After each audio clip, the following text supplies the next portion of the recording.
in 4K. Alright. Hold on, I'm almost done. I was thinking for Edge's characters, it's blunt force trauma to the head. Sure. And I like how mysterious Veggie's character is. I don't know. Why are all of my characters so mysterious? They always. Everybody puts a piece of themselves into every character they create, and you are the most cryptic person I know. Okay, extremely funny answer. I will accept that.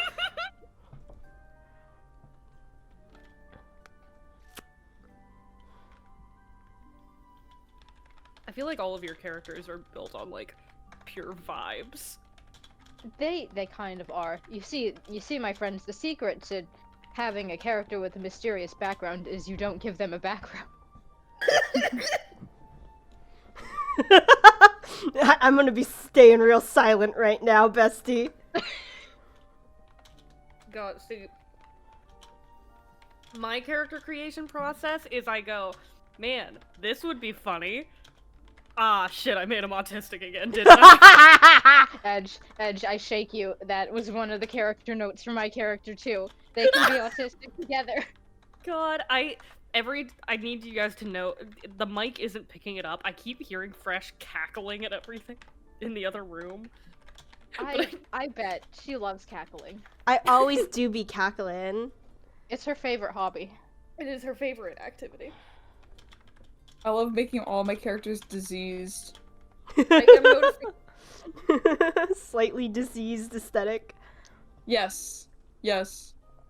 Alright. I think I am ready finally. Ayo. Yay! Alright. I should have had this done. I thought I did, but you know what? When I have 10 pages of notes, I get to have this. Fuck it, we ball. Fuck it, we do we're indeed ball. chillin'. We do We set indeed today. ball. It's January. It's been a month. Yeah. And again, like, changing winter into summer because it's just funnier that he was like that. I Yeah. did not want Change, Alabama baby. in this household. No, you're fine. To be fair, like, I didn't expect for you to give yourself white hair, so we made that before. No, if you go to the timetables, I set my color refs before anyone else. Girl, we made the NPCs before you guys made your characters. Yep. That'll do it. Yeah, that was the issue, because I needed to get the NPCs done as soon as possible, and Zami was kicking them out. And I'm like, awesome, I got the NPCs done. I can immediately fucking plan everything else. And then you guys finished yours, and I go, oh, fuck. I just hit my boy with a coat of paint. I thought it was funny. But it's okay. We changed our man. Hair and that was it. Yeah, it's okay. We changed to winter into summer. Again, his hair caught on fire. He cut it, and he dyed it. Objectively the funniest reaction to What was with the new hair and pronouns? He thought you'd like them. Get them at the liberal store. The liberal store. Trust me, if anybody's a liberal, it's not this man. Anyways. God. Alright. You guys ready to go, though? Ready? Yeah. Let's go. Alright. Let me take a little sippy from my drink here, and I'll start reading this last-minute introduction that I typed out. Yippee, yippee, yippee. Yippee, yippee, yippee. I'm going to mute. Absolutely.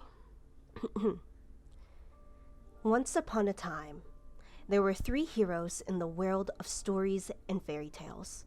The heroine, the mage, and the princess take the stage.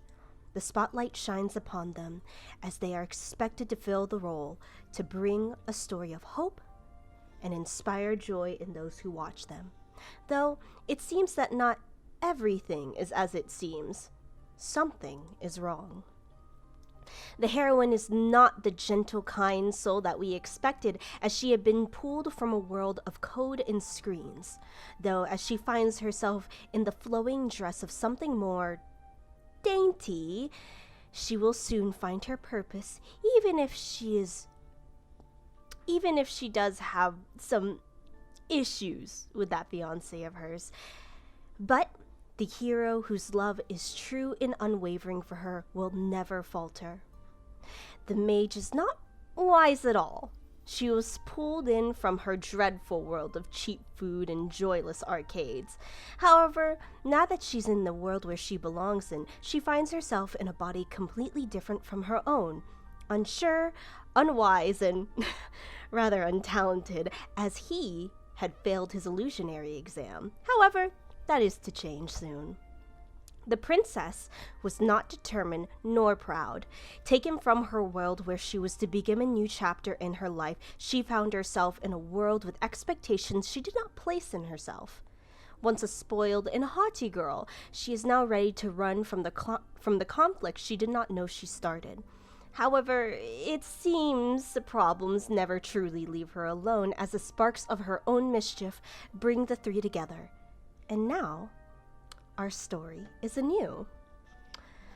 Alright, so, you guys find yourselves, immediately after you three have made eye contact with one another, you find yourselves in a large classroom being scolded by a professor you do not know.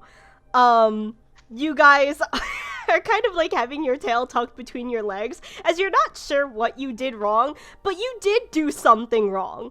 You find you three there, along with the twins, Veggie, that you found yourself with, the tiefling that chased after you, the man who proclaimed to be your fiancé, Maddie, and no one with you, Edge. It's just you, Darian, all by your lonesome. No one came with you. But you have this professor who has been pacing back and forth, and you guys had gone through like a little bit of a scolding where she basically just kind of told you she didn't expect this from you. She thought she could know better. Like, you guys should have known better. And you guys are just kind of forced to take this kind of whipping. And in the end, as real lonely Darian hours, truly. But as you guys are kind of forced to be kind of scolded by this professor, who you don't even know the name of, she just kind of tells you that, you know what? You guys, all three of you, or technically how many? 5, 6, enough of you. She expected a lot from you guys, especially you three in particular. And as punishment, she's willing to let this go, but you guys are going to start taking odd small jobs to help organize and help out the observatory staff.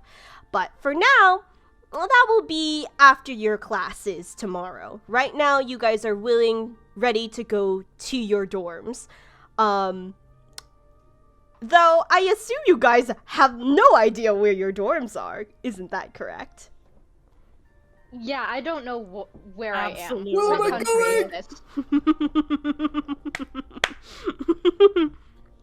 Do any of y'all, like, say that, like, hey, where are we supposed to go to the professor? Or do you guys just, like, decide to wander aimlessly? You go first, Maddie. I was gonna say above game, maybe I would, if you guys would be down, I could like pull you guys aside, being like, acting like you guys probably know more than me or some shit. Yeah. Above the table, I was planning on like, I think I've gotten a handle of who people think I am. I can just tell the twins to escort me back to the dorm and they'll do it. Oh my god, that's so good. I go over to you and you're already leaving and I'm like, No, Yeah, truly. no, literally. I really like the scene of, like, Adalia, Veggie. You go up to the twins, who you have found out is named, Diana and Annette. Let me show you a picture of them, because, Tilly was so kind to help me with them. Yay, Tilly. So, this is Annette, She has long, darkish orange hair. She, like her sister, just very prim, very proper, a little bit like, I wouldn't say exaggerated, but she definitely, like, she didn't need the cravat. She didn't need, like, the whole ass dress. Her hair's really long. Like, you could tell, despite her plain features, she's trying to really put herself out there. The same goes for her sister, Diana. She has a very similar outfit to her sister. However, she keeps her hair kind of tied up in a low bun. But the two, very prim, very proper, literally, like, the moment you guys were released, like, two magnets, they rush over to you, Idalia, and are like, yeah, let's go. Like, whole ass a mean girl clique kind of, like, pulling you away. Maddie, I want you to make a quick, give me a perception wisdom check here. That, I'm so scared. or I would say also an intelligence if you want. One or the other, to either insight or to perceive. Where's my character sheet, Fresh? What do you mean, where's your character sheet? I'm a seeing the Google Doc, NPC. right? I'm seeing the NPCs. Oh, Maddie, Your okay. Google it's Doc. A Google Doc. It's a Google Doc. I was trying to like roll. My bad. Oh, I thought I shouldn't be able to see the NPC. My bad. you're good. You can't see the NPCs. Yeah, you can. I would hope. Ignore that. Wait, You're so good. how do I? Yeah, what's my so roll?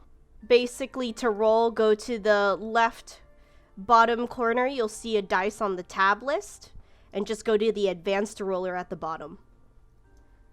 Okay, what's my modifier for this again? Your modifier for intelligence is 0. Your modifier for wisdom is 0. So pick your poison, girl Oh. pop. It's then a flat D20. My bad. That was, yeah. Plus your level, which is a +1. Oh, plus my level. Okay. Okay, so Not bad. 16. No, you're good. Okay. Okay, a 16. Was that for intelligence or wisdom? Wisdom. Wisdom. Okay. Yeah, you see over. These two girls are giving you the dirtiest look right now. What did I do? You don't know, but like they act very like nice and like almost kiss up to Veggie, to Adalia, but when they see you, Phoebe, like they sneer at you.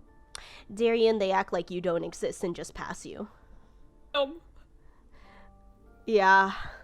So you're kind of like, they hate Maddie, they hate Phoebe, but Darian, they don't even fucking pay attention to.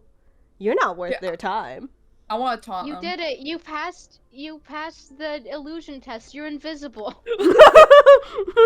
Finally, I managed. Not too late. Can't get in there now. But yeah. Sadly, Maddie, you cannot talk to them. They push. Oh, I said taunt. I said Oh, taunt. taunt? How do you want to taunt them? Flip them off. Flip them off. They don't. They just give you a humph, like both at the same time as they stick their nose up and bring Veggie over. That leaves you, Phoebe, with Darian. I look over to Darian. I don't know. Do I know Darian's name? No, no, you No. don't. Well, the thing is that I think I got the best look at Darian during that whole debacle. Mhm. I would think I have a little suspicion about him, so I would slide over. Where are we exactly? Are we in like a room of some, like, what kind of room? You're like in a classroom. It's a detention room, really. Okay, I look over at Darian. It's like, so, where exactly do you stay? I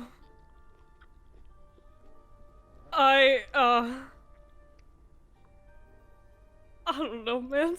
They're just yelling at me a lot. I'm still figuring shit out. What'd you just say? Stuff. I'm figuring stuff out. I look at you like, hold up. Sorry. What is your name? Can't. You see, this guy like looks down at his hands for a minute, and then very clearly, like, down at his body and, like, pats his chest for a moment. Darian. I look at you, like, deadpan's like, Darian, do you play Minecraft? I can't afford Minecraft. Okay. We'll talk. I look over to around the room just to see who else is here. Yeah. There is still the professor. It seems like everybody else has left, though. To be fair, it looks like the professor's frustrated, but it doesn't seem like she wouldn't be against helping you. Okay, I'm like, I think this one's having a moment. So, I go over to the professor and, oh shit, how do I look as, like, not suspect? I mean, remember, you're, like, charred, so, like, whatever you want, baby girl. I'm so sorry to ask this. I'm a bit in hysterics. I'm a little disoriented. Could you remind me where I stay? Where my dorm is? You approach this professor, and, like, almost immediately that frustration and irritation dissolves as she looks at you. Oh, of course, my lady. Here, I can write your dorm number down. You'll find your way. I'm sure you have the dorm key on you. I nod. Like, can I check my pockets, actually? Yeah, you check your pockets. There is a dorm key in there. Yes, I do have mine.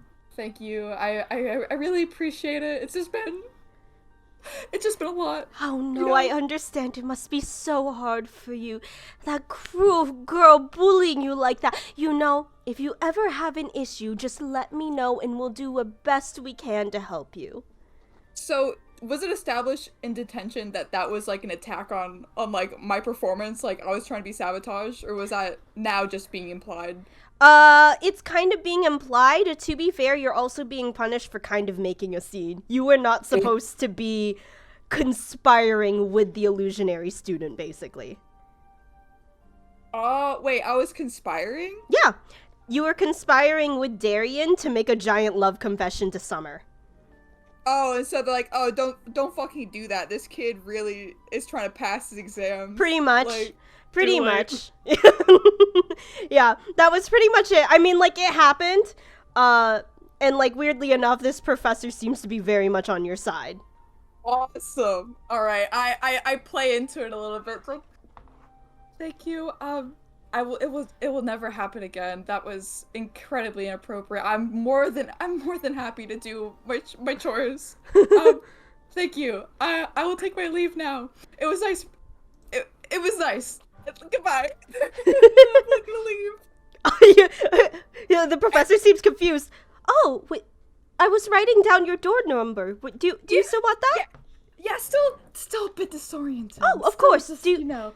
Does she points at the other Fae with you, Darian? Does that one need it as well? I think so. He seems a little shell-shocked from the fire. He did get blown up into flames a little bit. That's but true. Here, I'll write down his dorm number as well, and you two can both find it. And she writes it down. Real quick, let me kick my cat out because he wants to go outside. Get! You dumbass! Okay. Alright, we're good.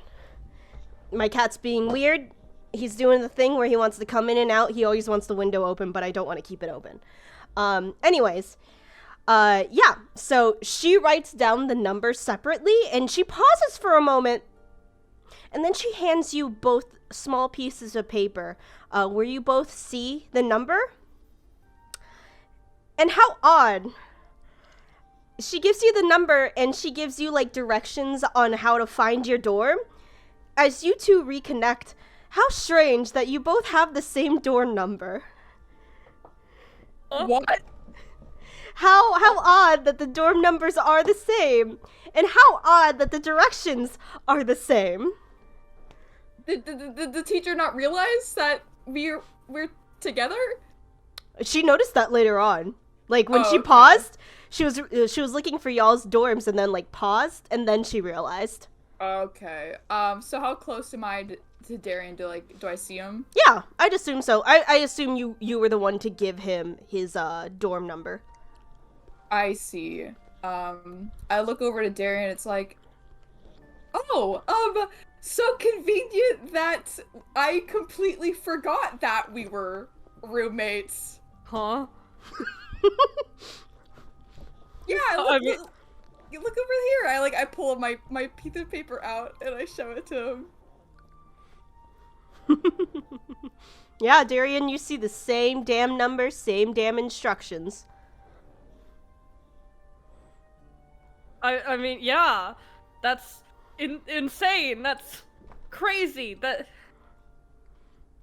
don't know. I don't know what this is. Darian, just an odd question. Do you happen to recall what you were doing yesterday? Like there's a moment of panic, and then just, yes? Of course I did. Who doesn't remember what they were doing yesterday? Honestly, it's just yesterday. Mm-hmm. Right. Okay. How are we on our way to the dorms? I would think at assume this point so. We're like, on our way walking. I assume you're Okay. walking and talking. All right, cool. I look at Darren. I'm like, yeah, this kid's cracking me up, but right. And you helped me perform this illusionary test that resulted in you getting kicked out of the illusionary course, and I had asked you to do it for a love confession for my fiance. That doesn't really seem all that nice. Apparently, Darian like rummages in his pocket for a minute and pulls out like a half-burnt piece of paper, and it's his stage directions. He's like, yeah,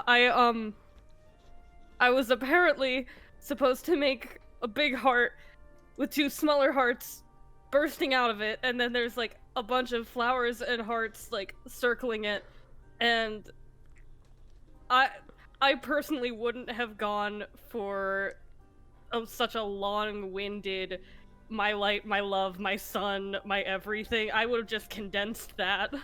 Yeah, that was really corny. I don't know what was going through my head when I was writing that one out.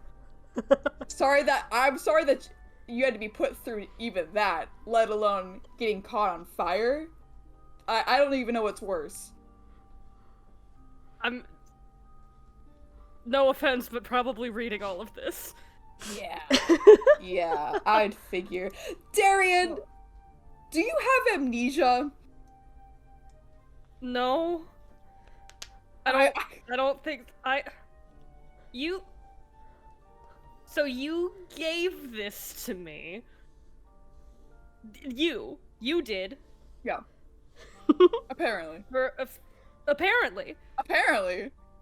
For a fiance you don't like. Nah. No. But you wrote all of this shit. I suppose. Yeah. And I just agreed to it. Yes, I think we're both the boobs in this situation. Yeah,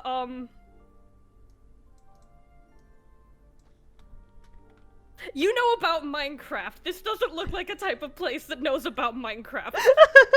Well, absolutely not. I thought I was dreaming. You know what? Let's continue this conversation Yeah. Inside. Yeah, as Okay. you guys kind of continue, you follow the dorm direction and it actually leads you up a tower within the student dorm area, which you're assuming is the student dorms, because it's large and it has a bunch of students roaming around, which for a fact is the most north building. Thumbs up me with my amazing map skills, yay. While But we're going you up are- while we're going up, Mhm. I hope to God that Darian's just having a mental breakdown while I'm over here singing "Don't Mind at Night." Like, Don't mind I. I know you're looking at that cave and you're feeling kind of brave. Okay. Go to bed, you'll be You'll be alright. alright. Don't mind at night. Yeah, you're just humming this tune. As you guys go up the tower to your dorm room, how strange it is as you come towards your door, or what you assume is the entrance of your dormitory, and you see Adalia standing right there at the entrance with the two twins, Tweedledee and Tweedledum, right there. As like Veggie, Adalia, you see like these two girls just kind of like they've been like coddling you this entire time, but also like trying to kiss up to you. As they're like, "Oh, are you sure you'd be all right with those two? They sound horrible." Yeah, they sound disgusting. And they see you, and they pause for a moment. And then they, not changing their volume, but lean towards you as if they're pretending to whisper, as the orange-haired one goes, "Yes, and the one with the mask smells horrible. Oh, yeah." Just as Italia has not said a word this whole time. Yeah. Not a single word in response. Lol. Lol. Yeah, but after a while they go, "Well, I guess we'll let you get settled in. If you need anything, just let us know. Especially if," and again, they look at you two. "Especially if you need to move dorms." You got a problem? Fine. They don't Don't. they don't respond to you at all, Maddie. I'm sorry, Phoebe. But they're just, again, they see you two and just go, "Hoom!" and then stuck their nose up and leave. Italia, you are stuck now with the other two, as you guys are suddenly now in what you assume is your dorm, your living area. Hi. I'm going to call a bed. I'm just hopping on one. Oh yeah, actually, you guys walk in, and where you walk in, you immediately walk into this fairly large living area that already has a table, some couches, some cushions. It seems like a very good, like, eating, dining kind of living room area. Obviously, there doesn't seem to be anything of entertainment-wise, save for, like, a bookshelf here and there, and some paintings, you assume, that have been hanging on the wall. And on each corner of this entire room are small segmented doors where your rooms would be. And you guys look around and you find that these rooms have already been decorated. And on a wooden plaque hangs each one of your names. So you already have a dorm. Oh, shit. Yeah. This is so nice. It's large. Like, Darian, this is a larger than your apartment. Like, the living room alone is larger than your apartment.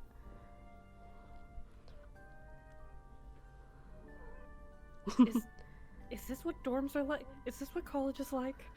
Veggie, No, you... it's really super not. Yeah, I no. would not know. I dropped out.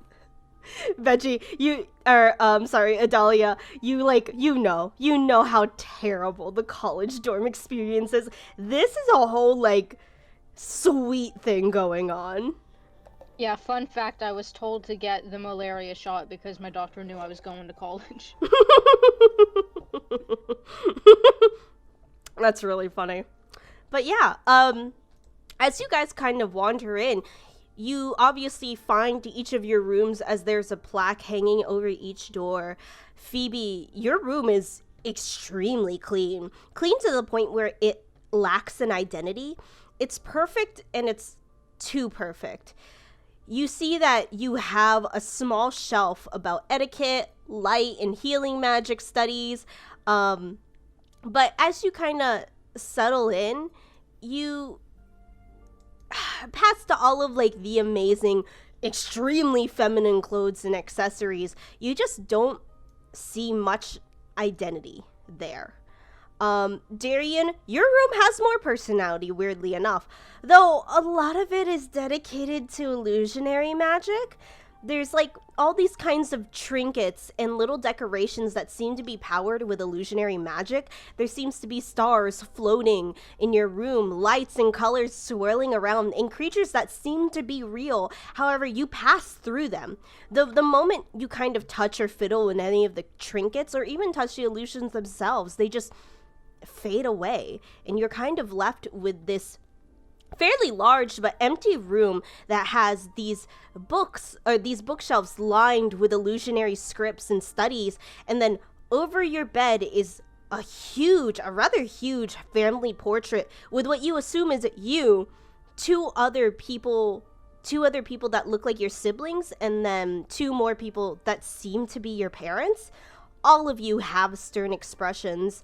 Your clothes are very regal and made to perform. However, everything there just feels too expensive to touch, and it just doesn't really feel like you in the moment. And Veggie, Idalia, your room is the most decorated and obnoxious room out of all three of these, weirdly enough. When they open their room, you see a very like earthly toned bed. No, yours bright pink with golden painted details, and when you look closer, oh my god, the gold's real. There's a lot of like expensive art and a lot of like flowery details around them.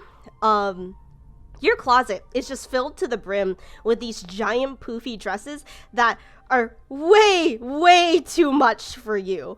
And your bed is also just as decorated with like large cushiony comforters and blankets and pillows, with, weirdly enough, like a lot of plushies. Though as you kind of look closer, like a lot of them fit the same aesthetic of bright pink, very cutesy. It's really suffocating and obnoxious, and you guys are just kind of left in this dorm area. And as you come back within this living area, you're once again stuck staring at each other. What would you guys like to do? Idalia has brought her comforter and pillow out to the living room so she can sleep on the floor and not in the plushy room. Yeah. Is there a kitchen area, like food pantry? Nope. Okay. Nope. It looks like this place you can dine in, but from what you're aware, there's no kitchen at all. There's a bathroom, though. Weirdly enough, there is a bathroom. Don't ask if there's plumbing in there, though. Whack. Okay. No. Well, I don't suppose any of you guys own pants. I do. My eyes shoot over to Darian. My head snaps in your direction. How many?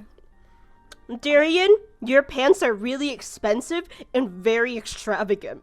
You pull those suckers out, and there's like gold inlace in them. There's all kinds of jewelry they're, attached. Like, white and gold. They are like finely embroidered. They're fucking shiny. They're so shiny.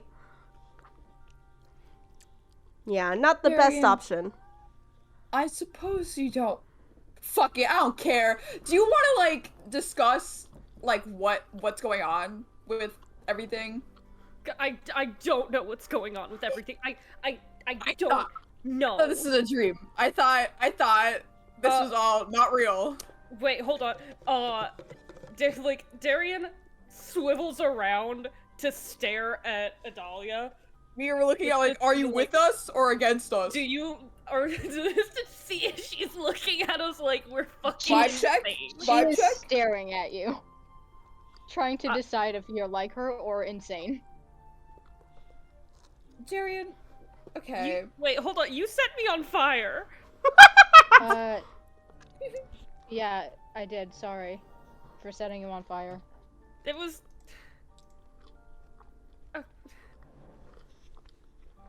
Okay. Well, were you trying to on purpose? Allegedly? Allegedly. I look How do you over to Darian. allegedly? Allegedly. I think that was the goal. But you don't know. I That was- was your goal, but you Yeah, didn't know that it's was your goal. Is that like Look, the I apparent didn't know reality? for sure what they were gonna do. I asked for the textbook, but we've left it inside. God, fireflies that are on fire. What's next? A house mouse? That is a house? Okay, If there's a house so mouse, they're I'm not going to usually kill on myself. fire for you. They're not. So you got regular fireflies. We're all familiar with regular fireflies. I need you to define what a regular firefly is. I don't The know, ones that are on fire. it just lights up, and like if you smash them in your hand glows a little bit, and then like, you know. Yeah, they Yeah, don't that sounds actually. about right. Okay, all right. We're on to something. Did anyone in this room die tragically? I say, like, as I gesture widely, like I look Wait, you up at the guys died? ceiling. What? Oh. I mean, I hit my head really hard. I know that,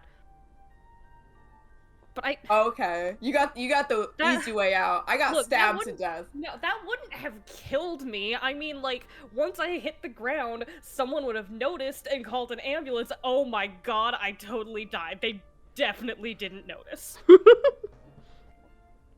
I Did fell you just say you asleep. got stabbed? I got brutally stabbed in my home. I thought maybe I would be unconscious in the hospital and this was like some weird ER dream as I'm in the ambulance, but this is too real. I felt the fire singe my hair. It's all gone. This doesn't feel like a dream. Yeah, it is Wait. kind of short now. Do you guys read webtoons? What do you mean you're dead? What happened to you? I Yeah. fell asleep. That oh, that sounds really relaxing. yeah. Actually, I like that's been the dream for a while. Wait, but I can't just be here now. I had,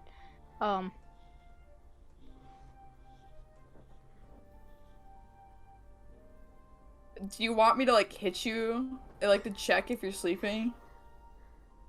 I don't think that's gonna help anymore. Most of us have been set on fire without waking up. I feel like that I we're a little bit yeah. past that. I mean, there was that one incident, like, of the guy who allegedly was, like, in a coma for, like, 60 years. Or, like, no, he was in a coma, or a dream, but he thought he was living a life for, like, 60 years. He had a wife and kids, and then he came back, and he was, like, only asleep for, like, a couple weeks. Maybe it could be like that, but I don't- can't be in a coma. I don't have insurance. Was the other life the coma? That's a shitty coma. I was a Did I kid. go? Did I graduate from college and it was all a coma? Well, no. I mean, this one's the coma. Like, we're in the coma right now. How are we all I in the can't same afford the coma? coma. Get out of my coma. I want to go home. Phoebe, you were working on Galder's bait. You were gonna do it. You were gonna go all the way. You, Gail. This is all Gail's fault. But as you guys kind of like discuss that, you guys are like really in like this conversation as you suddenly hear like a knock at your door and just a muffled hello? Milady, my lord, are you in there? What? Well, Tell her to go away. We're not real people. I heard him a lord, so like it's the least one of them is me. Which lady is it? Hi. Who are I'm you going to hide here in my for? You open the Oh. door and you Yeah. find you find this woman. You see a strange humanoid woman who seems to have very the best I can describe it is almost ox cow like features on her, as she Nice. has these floppy ears, brown hair that seems to be a little bit darker than her furry complexion, with her hair pulled up in a bun. She has a very soft gaze with round glasses that seem to just settle on her nose as she looks at you a little bit. How tall are you, Phoebe? Oh fuck, I'm like 5'4". 5'4". She's definitely taller than you at like probably like 6'1". She's a tall girl. And she just like politely stands at your door in this very modest maid outfit. And she goes, "Oh, you're all right. I heard you had quite a terrible incident. I was going to check up on you and see if you and the others were okay." Oh, yeah, we're all okay. Worked out our differences. It's been a very interesting day, that's for certain. "Oh, wonderful." She smiles and like almost like invites herself in, weirdly enough. As she looks around, she notices like the comforter and like the pillows on the floor, and like she looks around and just goes, "Why is Lady Valio's things on the floor? Is that something I need to know about? Are you still fighting?" I don't believe so. Last time I checked, we had settled our differences, but I think Miss Valio, just wanted to clean her bed. "Oh, she shouldn't have to worry about that. I can do that for her." As she like trots up and then she knocks at your door, Idalia, and she's like, "Lady Valio, are you trying to clean your room without me? If you need anything, I can surely do it." Don't talk to me right now. "Oh dear." She looks at you, Darian, and Phoebe, and just silently goes, "Is she throwing a fit again? Is she throwing one of her tantrums?" I look over to Darian, I'm like, I think so. I think this is maybe a tantrum. Oh. Maybe. I was about to ask what you guys, no, she wouldn't say that. What you all would like for dinner, if you need any change of clothes, since you all had taken some damage from the fire. I could also bring you a new pair of uniform, unless you'd like to use what you have currently. I look over and I'm like, I think. Wait, what's on the menu? What's on the menu for dinner? Oh, a lovely, lovely question, as she like gets really excited. From what I hear, there's an amazing pork roast with a honey drizzle over it, over what I assume to be a fresh brie bread. Oh, it's lovely. I don't really know exactly everything on it. However, there is also a lovely onion stew on the side of the same bread that I described. However, there is a strange foreign cheese that I heard that they will be experimenting with. But if you're also feeling a little bit peckish, there's the usual salad that you go for, Phoebe. Salad. Yes, you're very strict with your own diet. You always go for, I believe, a salad and a little bit of water, Lady Phoebe. And if you're feeling very daring, you'll probably go for maybe a slice of bread or two, but never cake. Right, I think, okay. Well, I'll have to think about You that hear for from a moment. inside the room. Maybe you should really let yourself go and get some vinaigrette. I could ask the staff and the chefs if you'd like that, but you usually never go outside your usual diet. Oh. Okay, well, since considering it's been such a interesting and chaotic day, I think I would like to experiment just a little bit. Just a Aw. little. Then what are you thinking? I look over to Darian and the door, and I'm like, well, the salad sounds excellent, as usual. I would be very interested in trying out the pork and the soup and some of the cheese. All of it? And she like kind of tilts her head a little bit. This is all stuff that we can just have. Yes, it's a part of your student curriculum. You get 3 meals a day provided. Oh my god. Especially since you 3, the only Fae in the school, well, a very few number of Fae, you are on scholarship, so all meals are provided for you along with the essentials, things like uniforms, any necessities. Honestly, that's what I'm here for. Anything you need? For basic necessities, of course, I can fetch for you. Okay, All right. Well, if we're getting you new uniforms, Yes. is there a chance that some of the uniforms come with like pants, like She thinks for a not moment, skip? and then she nods as if like you were a child, like coming out of the closet, but she's like slowly accepting you. She goes, "You missed the leg room. I understand." Yeah, I think not being able to run from the fire really messed me up a little bit. I see. I think I need more. I think I need more availability with my mobility, so that doesn't happen again. It really Yes. rattled me. You must be so traumatized and hurt. You're so strong, Lady Phoebe, for continuing on like this. She's like crying. Also got lit on fire, and the pants did nothing to stop it. I would just like to note. She takes a moment. Oh, yes, Lady Darien. Lord Darien, sorry. she forgot you were there. Congrats on your transgender, Darius. I mean, considering you trans the gender Yeah, twice. Exactly. But yeah, she goes, Point. but she goes, yes, I could also get you a new pair if you'd like as well. But if you prefer more free walking pants, I could do that for you. Free walk. Though Man, I don't do heard it. that Hammer you pants?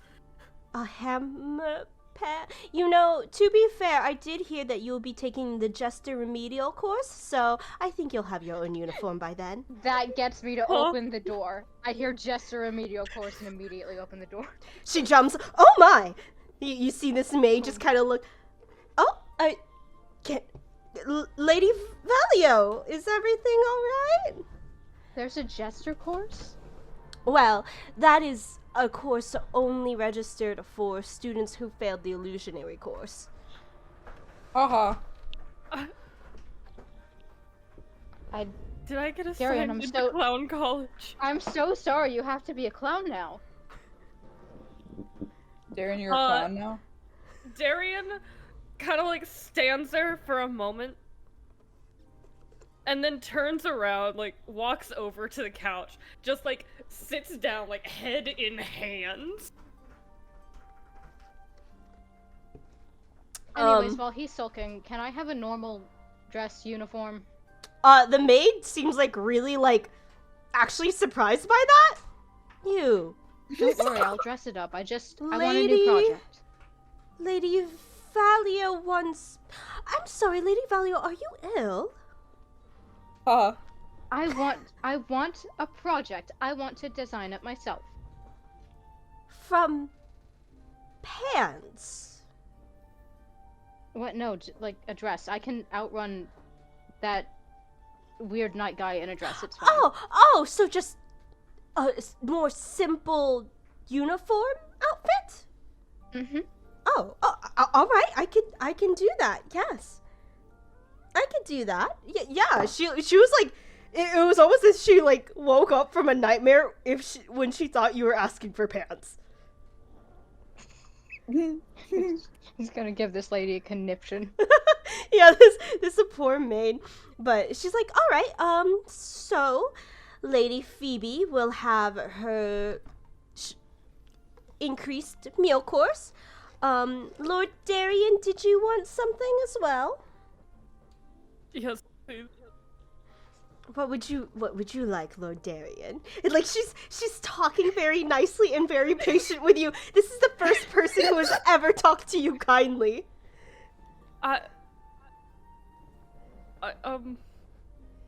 I'm hand miming cake over to Darien.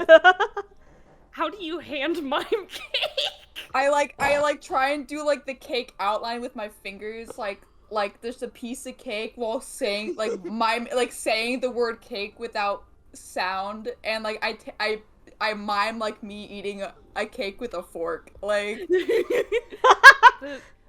The pork sounded really good. All right, a pork roast for you as well. Do you have he has to take a moment. He's like, dessert? She The thinks dessert for a of some moment. sort? There's the usual fruit parfaits that they have. If you'd want a more custom dessert, you would have to talk to the chefs or pay a little bit extra to have them make something for you. Fruit is... I would love fruit. Alright, I could get you a good berry parfait. That sounds really good. She nods. Alright, so the parfait and the pork roast along with everything else on the menu for Lady Phoebe. And then now that you opened your door, Idalia, she's looking, would you like something as well? She, once again, like, almost as if, like, this is how she's been talking to all three of you, as if she's talking to children, like, gentle parenting children. Just like, Oh she's my God, tall. this will put us all in here to quarantine us. This 6'1" woman kind of leans down, her hand on her knees, just, would you like something? I would like some pork, parfait, and a side of salad, please. I can do that for you, Lady Valio. She smiles. Yeah, parfait. And she jumps. And a parfait for Lady Phoebe as well. All right. She nods, and I assume the change of uniform for both of you. And I assume that's it, correct? I nod eagerly. If that is all, then she will leave. Since you guys didn't ask her name is Lucilia, by the way. Aww. She is your Forbolg maid, personal maid to help all three of you. Just for the rundown, a little bit metagame, she can get you the simple things, but if you want things like, for example, cake, something that they wouldn't usually make or have on hand, she can't get you that. Though, there may be times on special occasions where the chefs or the school might be making something that you might like. Just ask, and then she can ask for you. But there might be times where she might charge you for something. And you guys are broke right now. Okay. Damn Word. future that. Word. But yeah, that being said, you guys get your meals. Veggie, you get your new uniforms. Whatever you guys would like, whatever's most comfortable for you. Maddie, you finally get pants. You could throw these I already goddamn drew it. dresses away. Let's go! Yeah, Darian, you don't get fucking nothing. You heard you're in the clown college, so now you gotta deal with it. Wow. Anyways, as you guys kind of eat your dinner, kind of settle in for a night, kind of realizing this is your life now. I need all of you guys, as the day ends and you settle into your rooms, unless, Veggie, out of context, or I guess, real quick, you aren't... Veggie, are you sleeping in your room?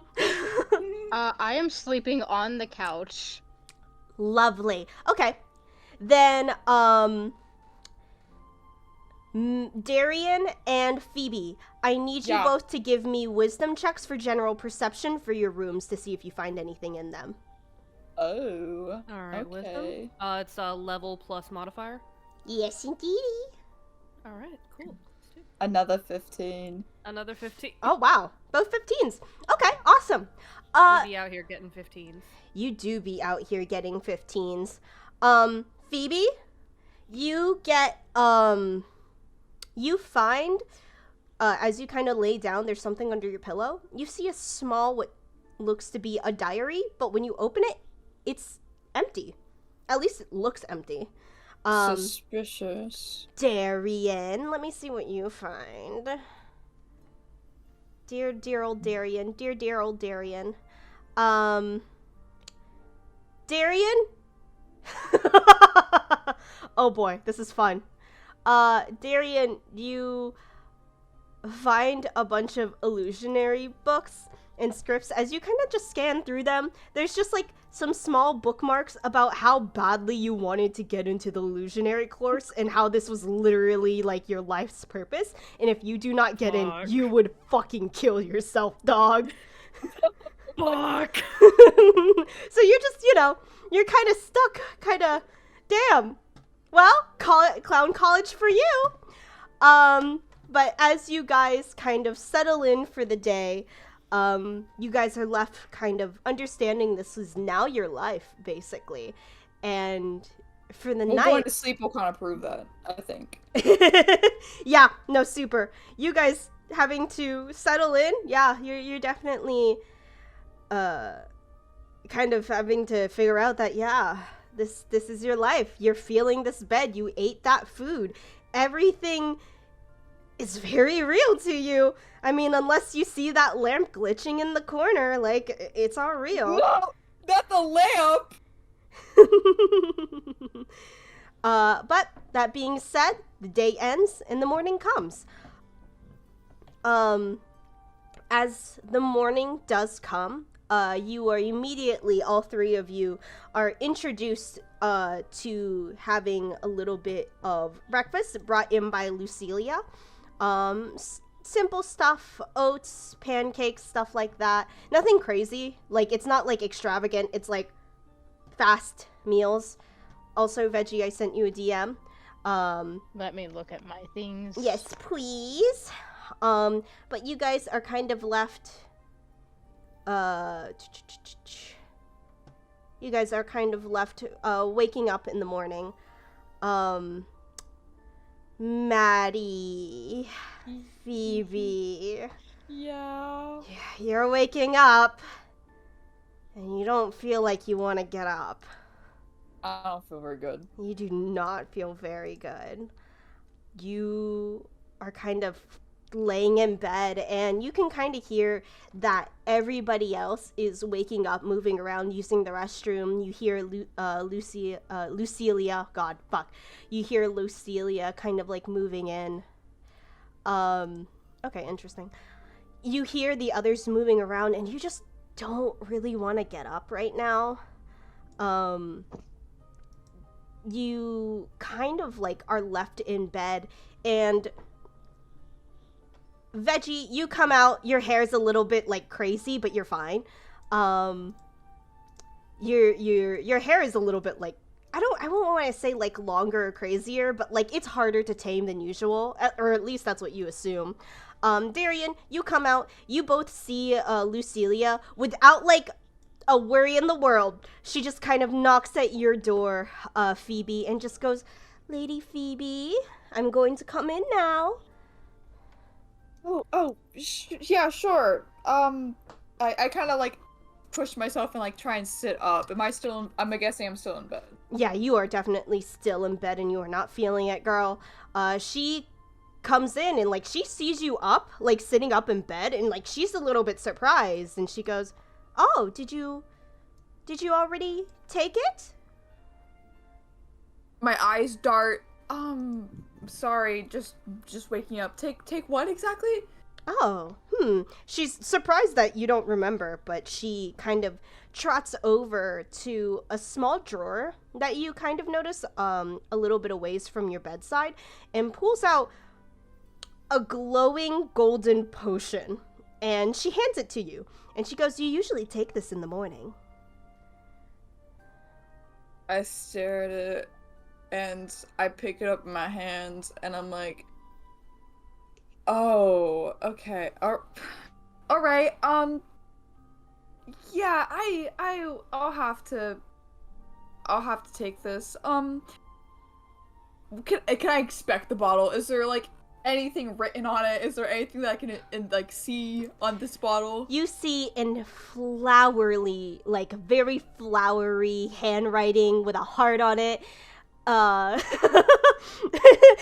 like it's so corny and stupid.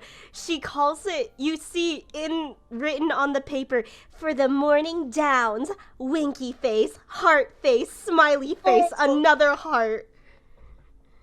It's like probably stickers and shit on that, man. If there were stickers, there would be stickers. This girl would have a Stanley Cup. Ah! No! Okay. I look at the potion and I set it on the table and sort of just put my hands on my face to try and just wake myself up. Just out of, curiosity, for my usual diet, was that something that I set up, or was that something I sorted out with family? Or is it personal, or is it health related?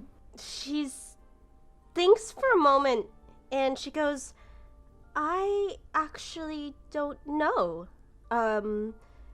See, you've just told me to help you take this in the morning. Though, if you're having spots in your memory, I might recommend asking the nurse. They might know better. You never really talked much about what you were taking in the morning. I just assumed it was for your health, though I can't say for sure. Okay. Right. I can talk to a nurse. I'm just, it's coming back to me now. I got it. I will see the nurse regardless. Maybe I need to get this swapped out for something else because it hasn't really been helping me lately. I'm just gonna go see if I can get a better potion.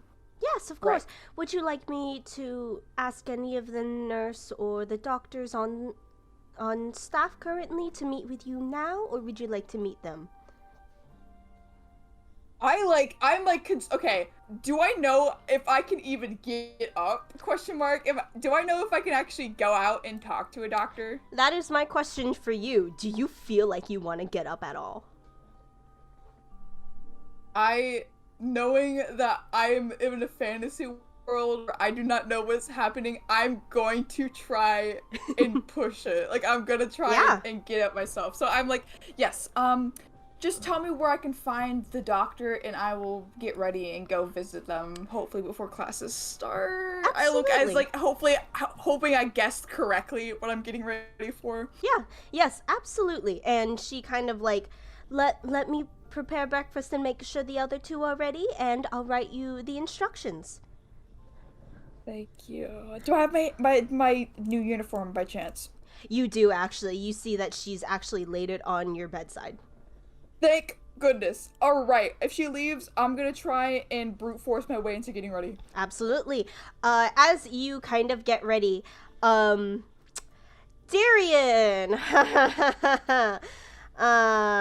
Adalia, you hear another knock at the door. And Lucilia, thinking like not sure of who it is, looks to you two and goes, permission to answer the door for you? Darian looks a little bit rough this morning and is very preoccupied. So just kind of goes, yeah, go for it? Yeah, Adalia's gonna hide under the covers because, like, her hair is undone and she was on the couch. There's, like, an imprint of the seam of the couch in her face.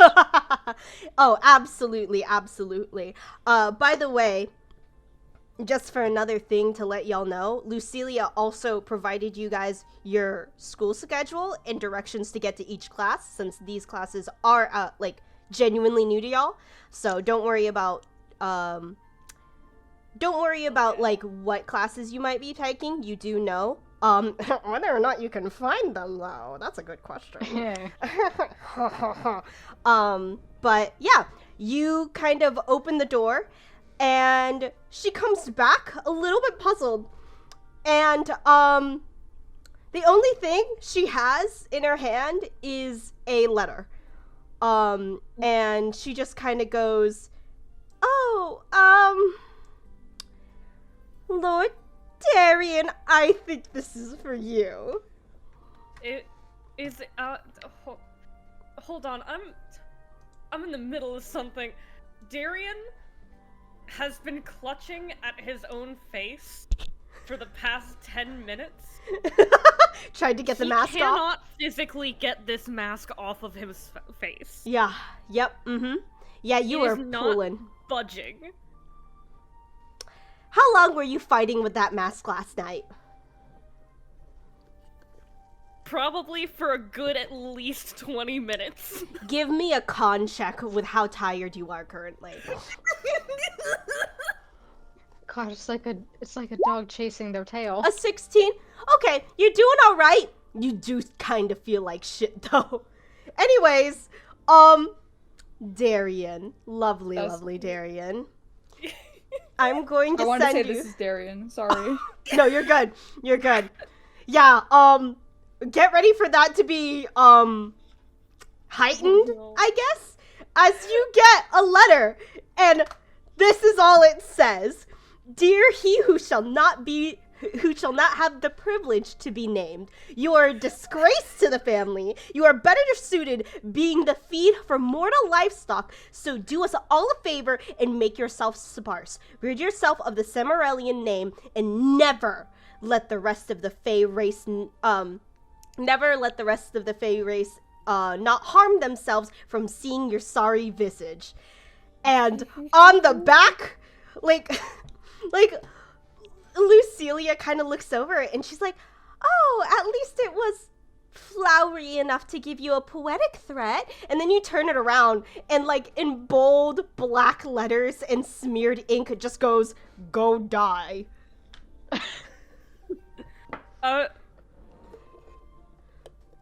Who wrote this? Maybe they'll love you again if you learn how to juggle. I already know how to. Well,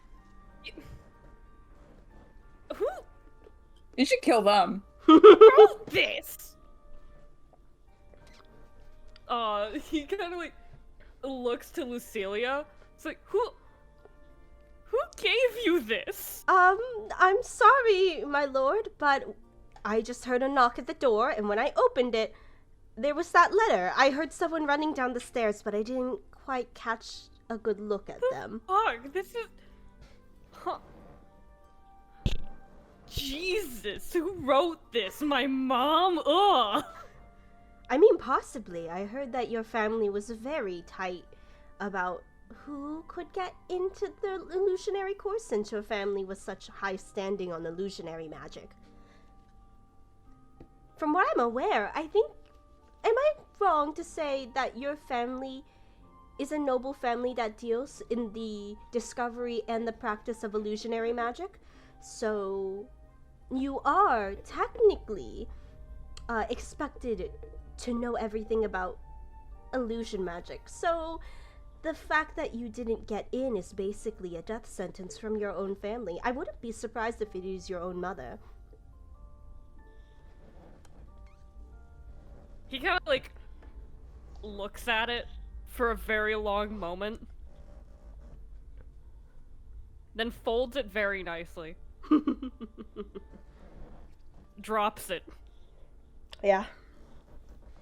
and kind of starts like absent-mindedly patting down his own pockets. Just like as a bit of just an unconscious nervous habit. As you pat down your pockets, you hear a beep beep.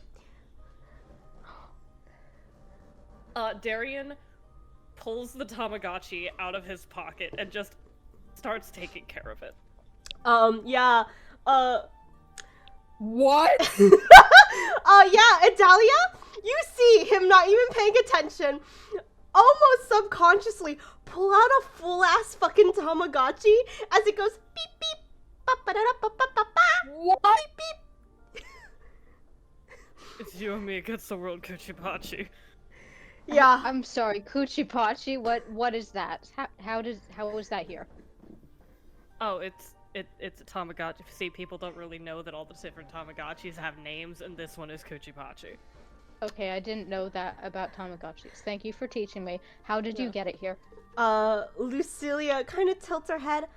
A Tamagotchi? Pardon? I've never heard that. Is that a Fey technology I don't know of? I need to bust down my door right now to look at the only piece of technology in this world. Yeah. It's like they're old, so not everybody knows about them, but they're like... Yeah, Phoebe, Not you're like kicking that. down your door.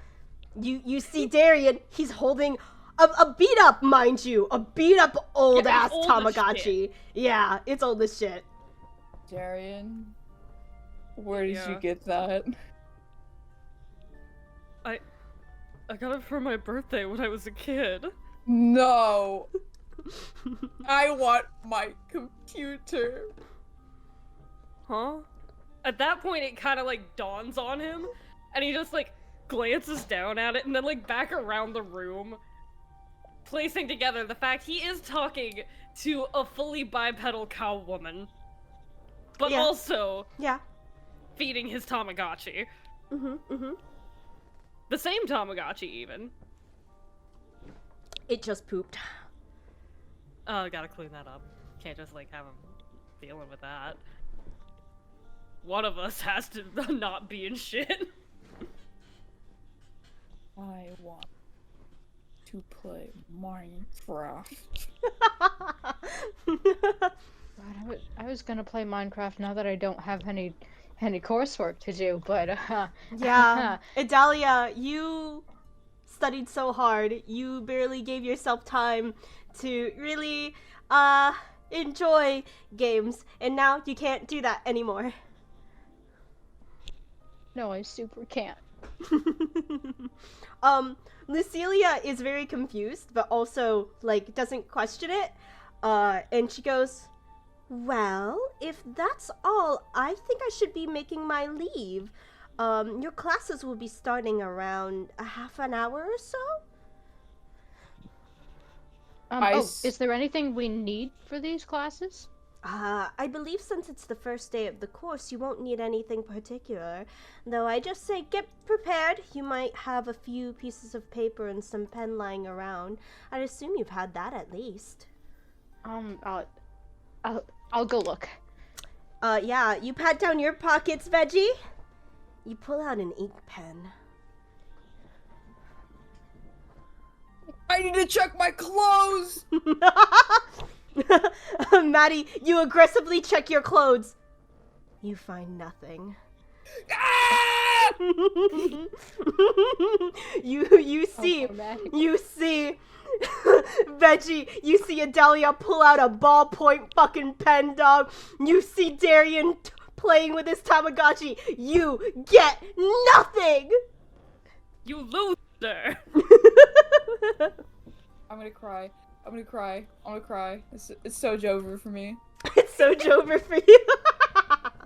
But yeah, that being said, are you guys going to head off and try to find your classes?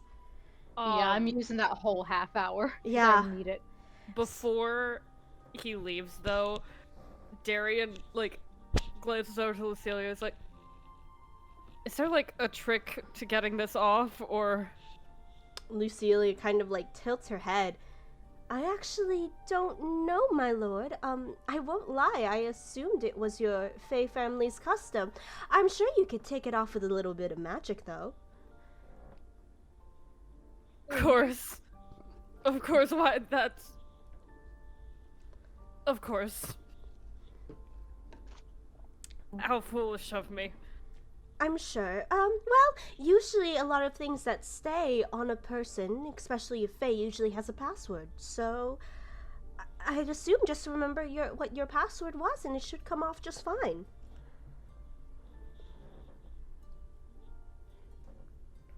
I'll do that, thank you. As he's walking away, like, to go try and find his class, he's, like, kind of tugging at the mask, like, get off. Come off. Come off of my face. Off of my face. Don't be a disgrace. God damn it. Alright, Real Veggie... quick. Yeah, what's up? I forgot. So, because I did not draw it in my design initially, I'm still a fairy, right? Yeah, you got full-ass wings, babe.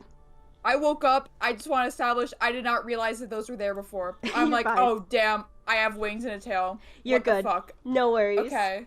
Yeah, we had agreed you do have wings. Yes, I would like to assume that maybe they were just binded, like, on my back, like in the corset or some shit. Who Yeah, knows? sure. Hit them a bit, whatever, you know. But real quick, I'll get to you, Maddie. Veggie Edge, roll me another wisdom. This is in terms of navigation. Alright, Can I request to look for my friends while I'm at it because they know where things are? I'd say that would bring you at a disadvantage, mostly because you don't know where your friends are. But I'll stick to looking for the classroom then. okay. D20 Ooh, an 11. plus Oh, advanced roller. There you are, my best friend. Yes, yes. It's plus mod plus level, right? Yes, it is plus mod plus level. Ooh, 17. That's not terrible. That's pretty good. Okay, absolutely great. So real quick, Veggie, you managed, Adalia, you managed to find your classes. Cam, Darian, Edge, roll me a 1d3. Or 1d4. 1d4. 4. Oh no. Okay, don't worry about I it. wasn't she's supposed to laughing. aim for a 4. Where was I? Don't worry about it. Oh Okay, god. Maddie, with the other two gone, what would you like to do? I only got 30 minutes to get to my class, right? Yeah. Okay, well, I'm like, I cannot do shit until I figure out what's going on, so I'm gonna go to the doctor's where Lucilia recommended me to go. Yes, absolutely. That is a little bit of a walk a ways, and it is just a dreadful walk, but luckily you do know where that is. Well, I got wings, right? You got wings! I don't know how to use them. You're but- figuring them out. Actually, Alright. give me a dex check to see if you know how well you can use those wings. So that's a plus 2 plus Yeah. 1. Plus 2 plus 1? Yeah, so a So 3. 3? Mhm. Okay. Ooh. Oh. I'm To be gonna try fair, anyways. you've never flown before. How would you know? You know? You try your best. I think it does help in small regards where literally sometimes it is like so hard for you to move and keep going. But it is hard. It definitely is hard. But I you would love to manage. crash into a tree. You do crash into a tree a few times. Like Awesome. it's a slow crash too. Like you know the tree's coming. Ow. You're trying to move, but you don't know how, and you just end up hitting the tree anyways. But Maddie, I'm just going to, since you are going to be talking to, I would say like a nurse or something, and you brought that potion with you, I'm assuming, correct? Yes. Yeah, I'm just gonna quickly run this by. You give that thing to the nurse, and you sit there for a moment, maybe like 5-10 minutes have gone by, and that nurse comes back with like this dreadful expression on her face. It just is like, you've been taking these, ma'am? Every day. Every day? She's like looking more and more horrified. Ma'am, Yeah? are you okay? No. No, I'm not. Are you in pain? Not any pain. Are you Should I always be in pain? exhausted? Yes. The lack of pain is you how can I say this? Are you aware of any illegal drugs? No.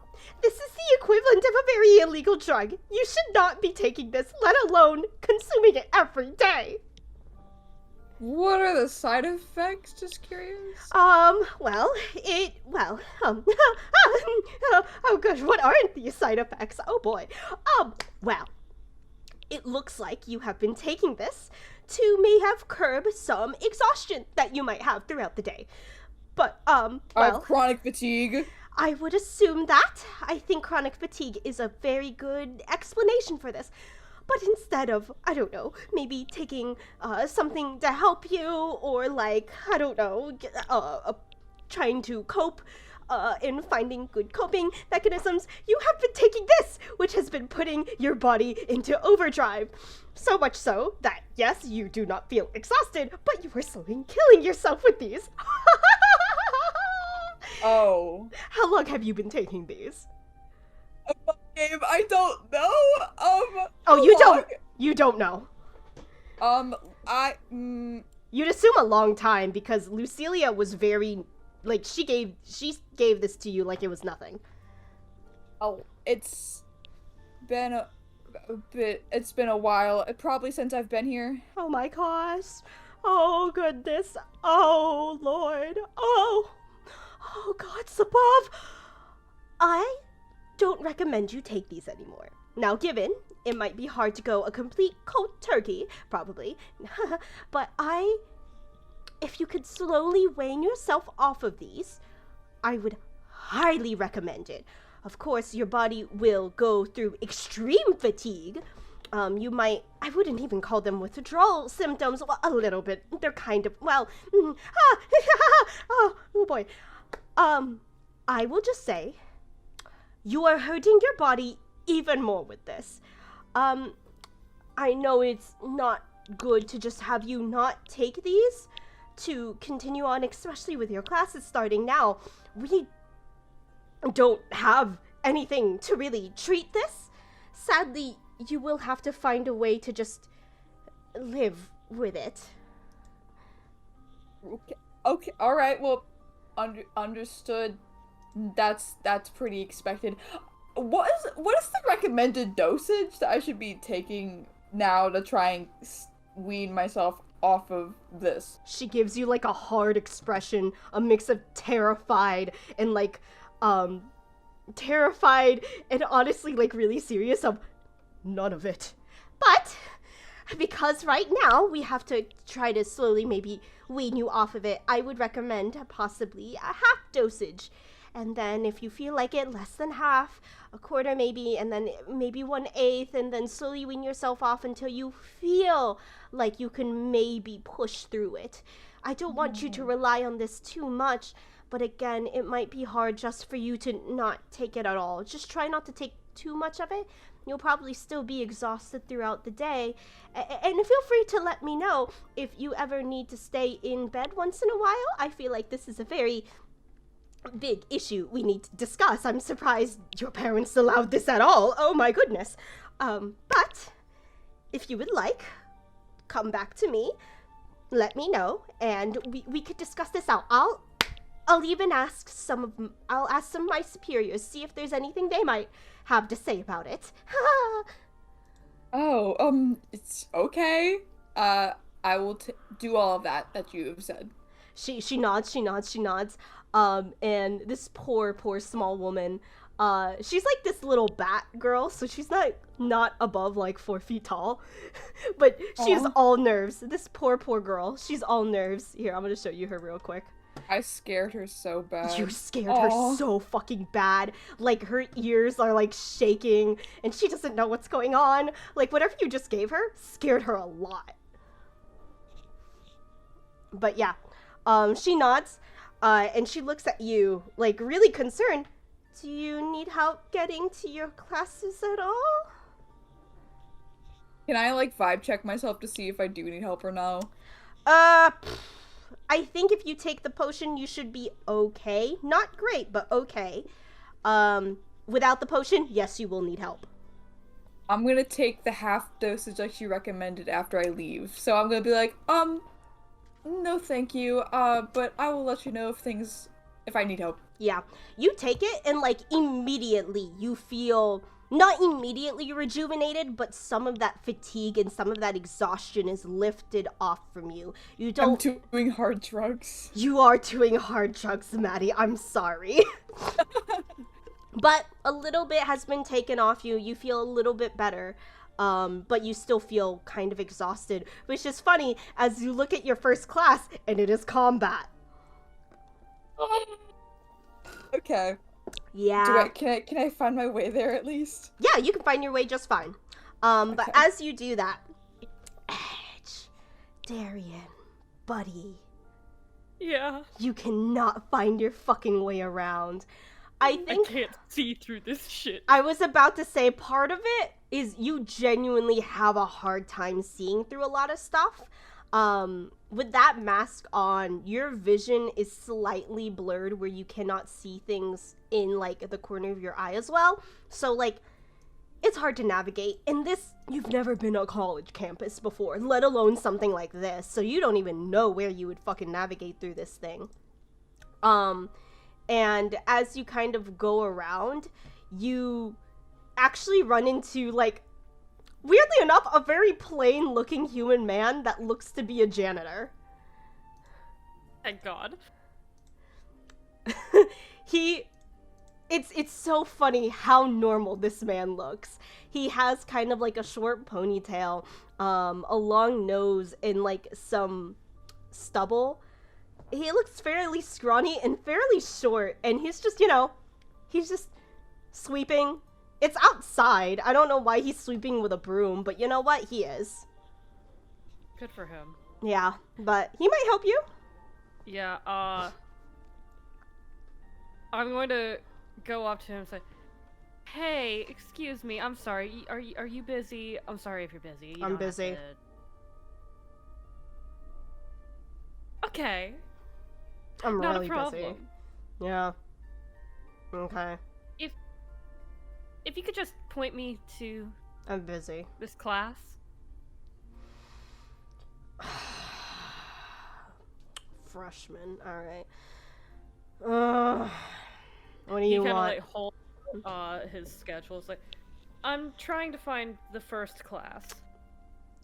He slowly, like, looks over at you, and you can't see his eyes through his covered bangs, but the sneer he gives you, you can feel it.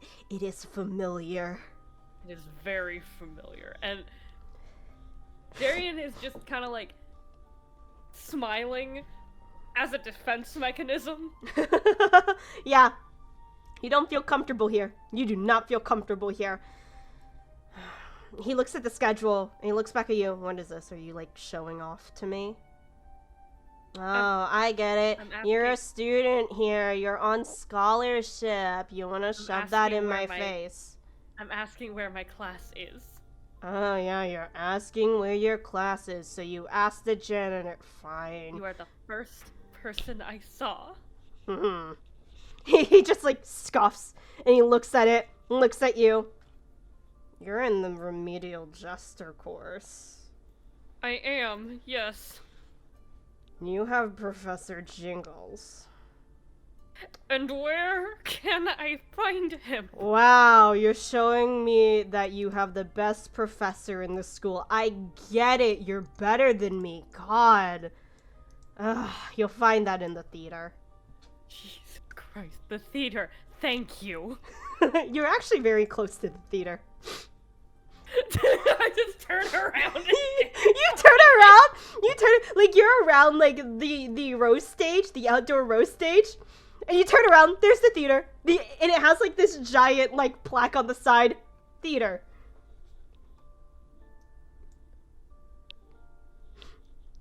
Thank you. Don't patronize me. And he continues cleaning. Have a wonderful day, sir! He doesn't respond back to you. And you managed to find your class. But that being said, as you guys all manage to find it, Veggie, you do really easy. You find your class no problem, baby girl. Yay! But let's Class start time. off. Yeah. Let's start off with you, Maddie. Your class first. Yay! Real quick, just to feel all. How's everybody doing right now? I know it's already 7:25 and we just started the classes. Oh, I'm living La doing Vida Loca. great. If Okay. I need a break, I'll just do it while everyone else is in their class. Okay. Can we take a second? Even if someone else is doing their class, I need to feed my lizard. Sure. Yeah, I'm gonna do Maddie's first anyways. I'll check on you. If you're not there, I'll do Veggie's. Gotcha. Okay. Okay. Okie dokie. All right, Maddie, Phoebe, you ready for your class? Yippee, yes. Your class is actually outside and it takes place within the field. It's not that hard to find, mostly because it's a giant field.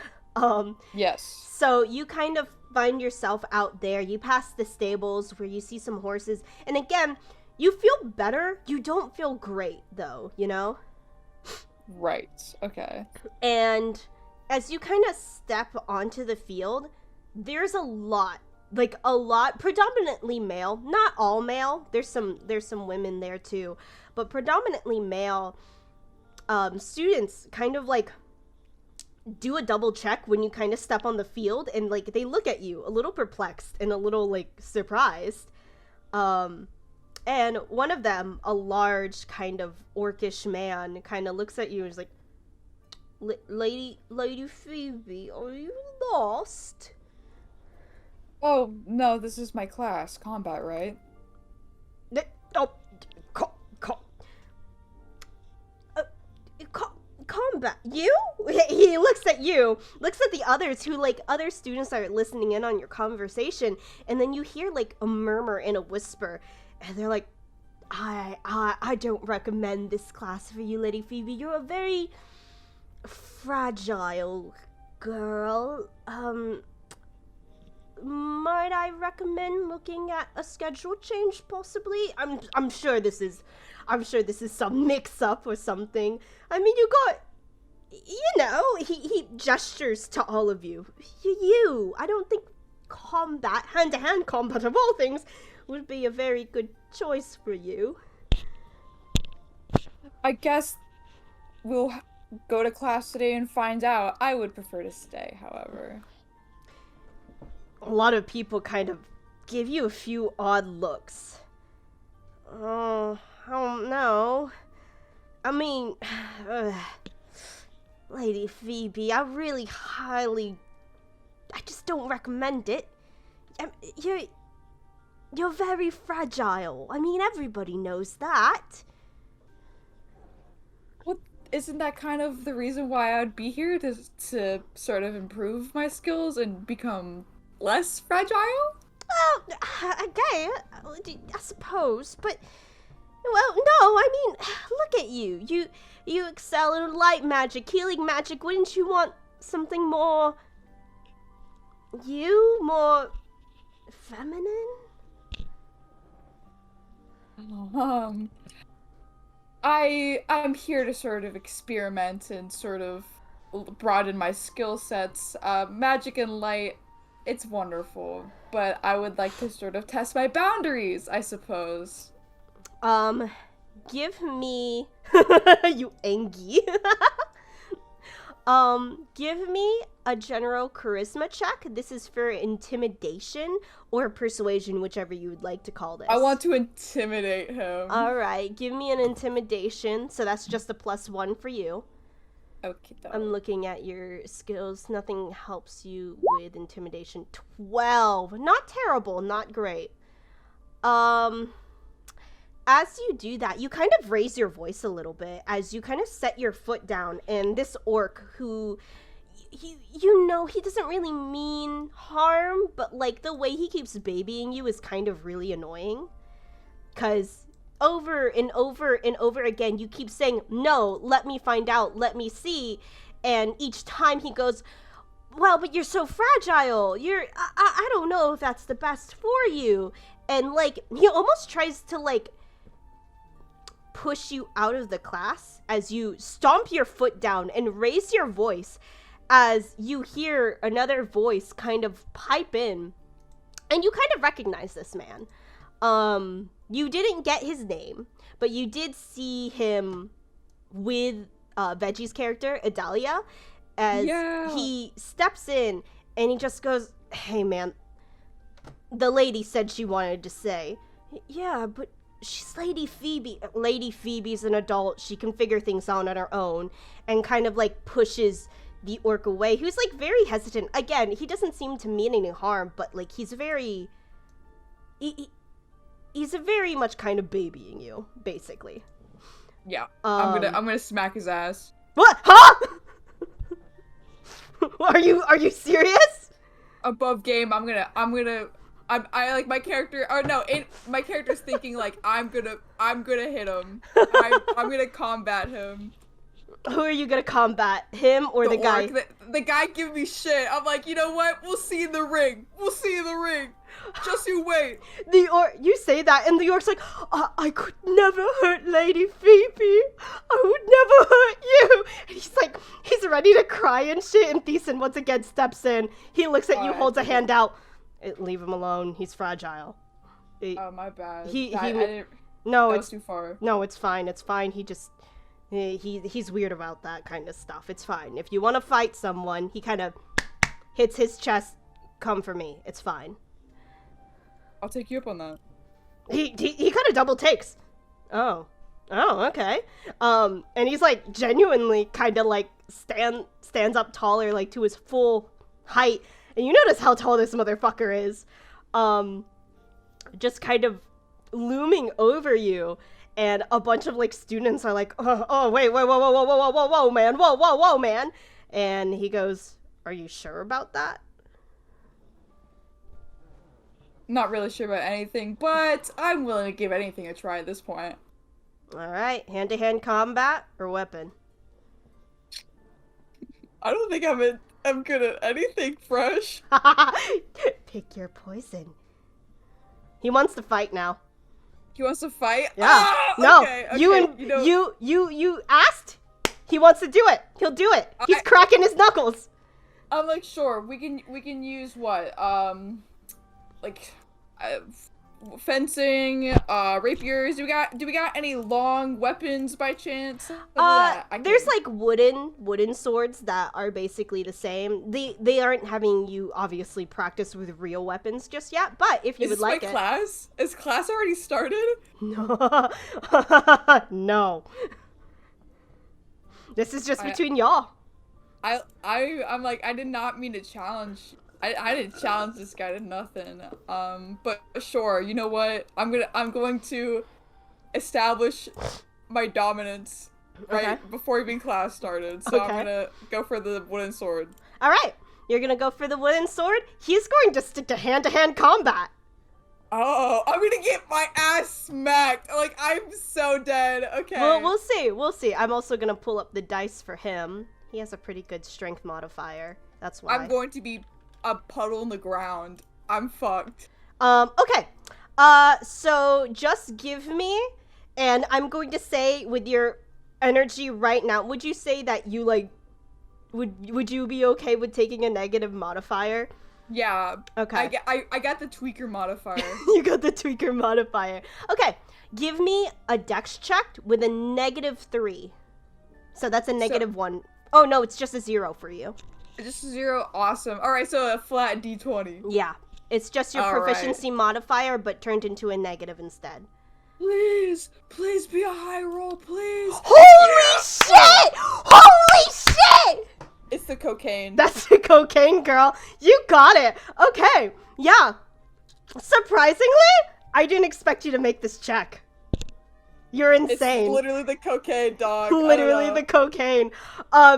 Yeah, you're tweaking out enough that like he has good form and you actually struggle a little bit, but I think it's because like you have like this energy high that you're kind of coming off of and you're trying to work through that. Like you hit him with a sword, you hit him with this rapier and tap him on the neck, and at first it doesn't seem like much, and he pauses and he smiles and he stops. Okay, you got a hit on me, I'll give you that much. Awesome. You kind of stand there, surprised. You're kind of like perplexed. You have a feeling he probably didn't give it his all. I won't lie. Yeah. He was barehanded. But two, like you were kind of swinging around, and as you kind of get a hit on him, he like kind of lets up, and then he goes, "That was kind of stupid, I won't lie. See, your form actually was very weak. See, I could hit here, here, here," and then he points your shoulders, your legs, your torso. He goes, "I could hit any of these areas. You had no sense of balance. You could have just completely fallen over. But if I did, I think you would have hit and ate shit, but I didn't. So that's on me." And then he just like starts absolutely just kind of like drilling into your form out of nowhere. He's trying to mansplain? He's mansplaining combat to you. Though, to be fair, it's not like you knew. Yeah, I'm in class for this, so I'm listening. To be fair, oh my god, this cat. I wouldn't say that, like, this is him mansplaining. You know how, like, some men have hyperfixations? Yes, it's a special interest. Combat's a special interest. But yeah, hold on, let me get my cat outside again, because he's lame and stupid. But he seems to, like, actually have an interest in, like, talking to you. Given it's not really anything too friendly, he's really cold about the advice he gives you. And almost like you could have sensed that, oh my god, he's mansplaining to me. But the way he kind of talks about stuff, it's more of the fact that he is very specially interested in this, and he kind of knows his stuff really well.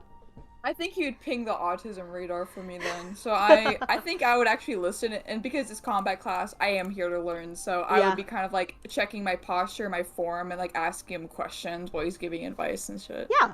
But you do fairly well listening to him. Again, he kind of gets heavy-handed with some information, and he continues to talk to you until you guys like actually start class. That being said, give me a strength or dex check of your choosing. This will result how you perform in this class for today. I'm probably gonna go with my dex. So is that still a 0? No, you're good now. Okay. So it's a +3? plus 3, yes. Yeah. Okay. A 12. Okay. Perfect. Let me write something down real quick. But that being said, hold on just a moment. Sorry, I'm gonna type something down because I'm gonna keep track of this. Hold on, sorry. No worries. Combat. I can't believe Fresh is keeping track of our grades. Okay. Edge, you are back. Are you ready to roll and rumble? Oh boy, am I. Alright, I gotta change music for this. Oh no.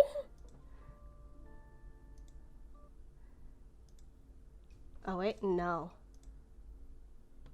You get the funny haha music. We're back in it, baby. You are back in it, baby girl. It's Fresh with a hat on. Thank you. You figured out my big twist. I was actually the headmaster this entire time. I've been watching you guys. No. So, Edge, after that humiliating encounter with the janitor there, you leave, and the entire time he just mutters about how you were absolutely degrading him, calling him worse for worse. Like, he's just going through all of it. You managed to kind of make it to your class, and a lot of people here, they look like clowns.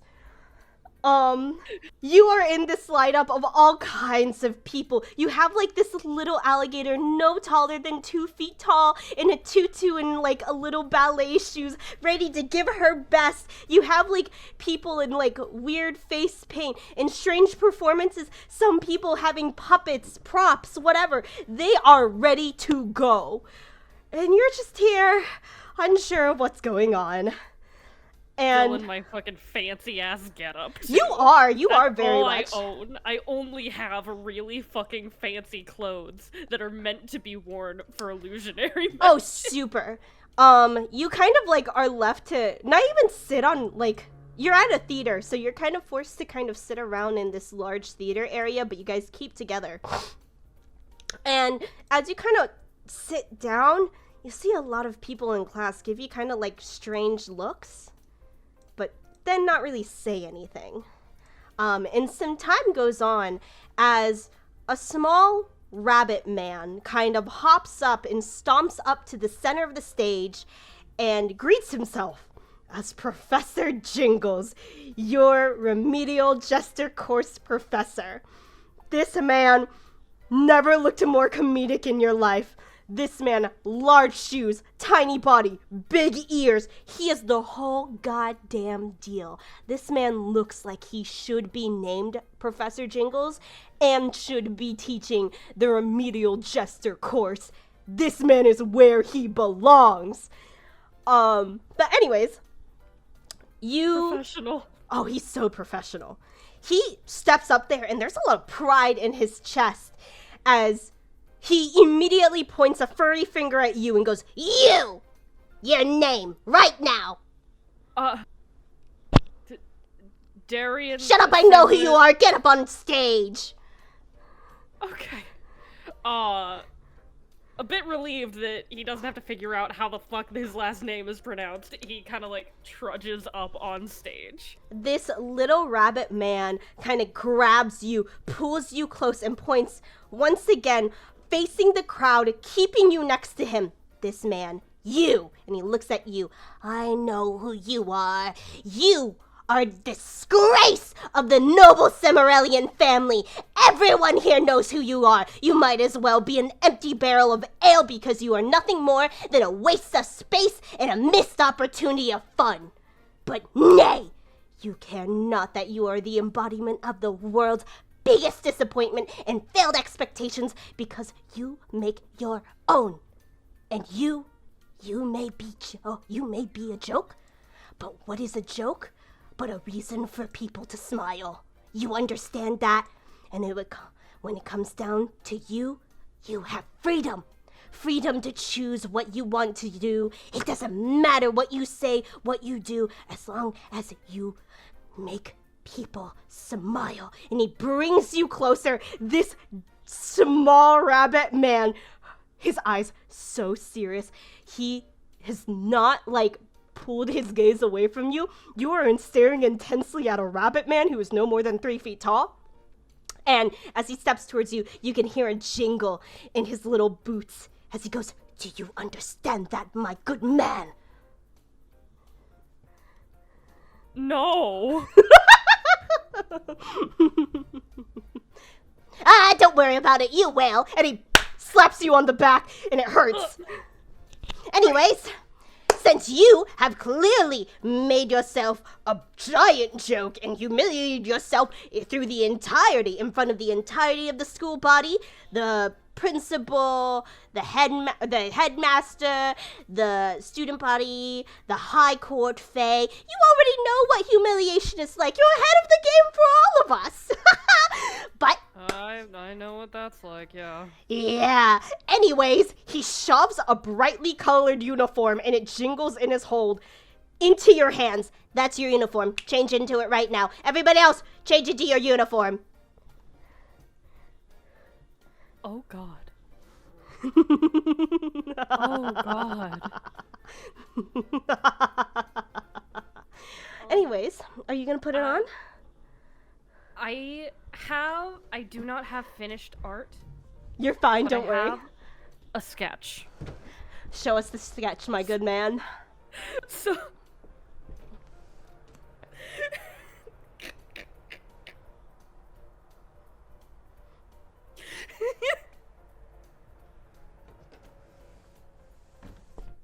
here you go.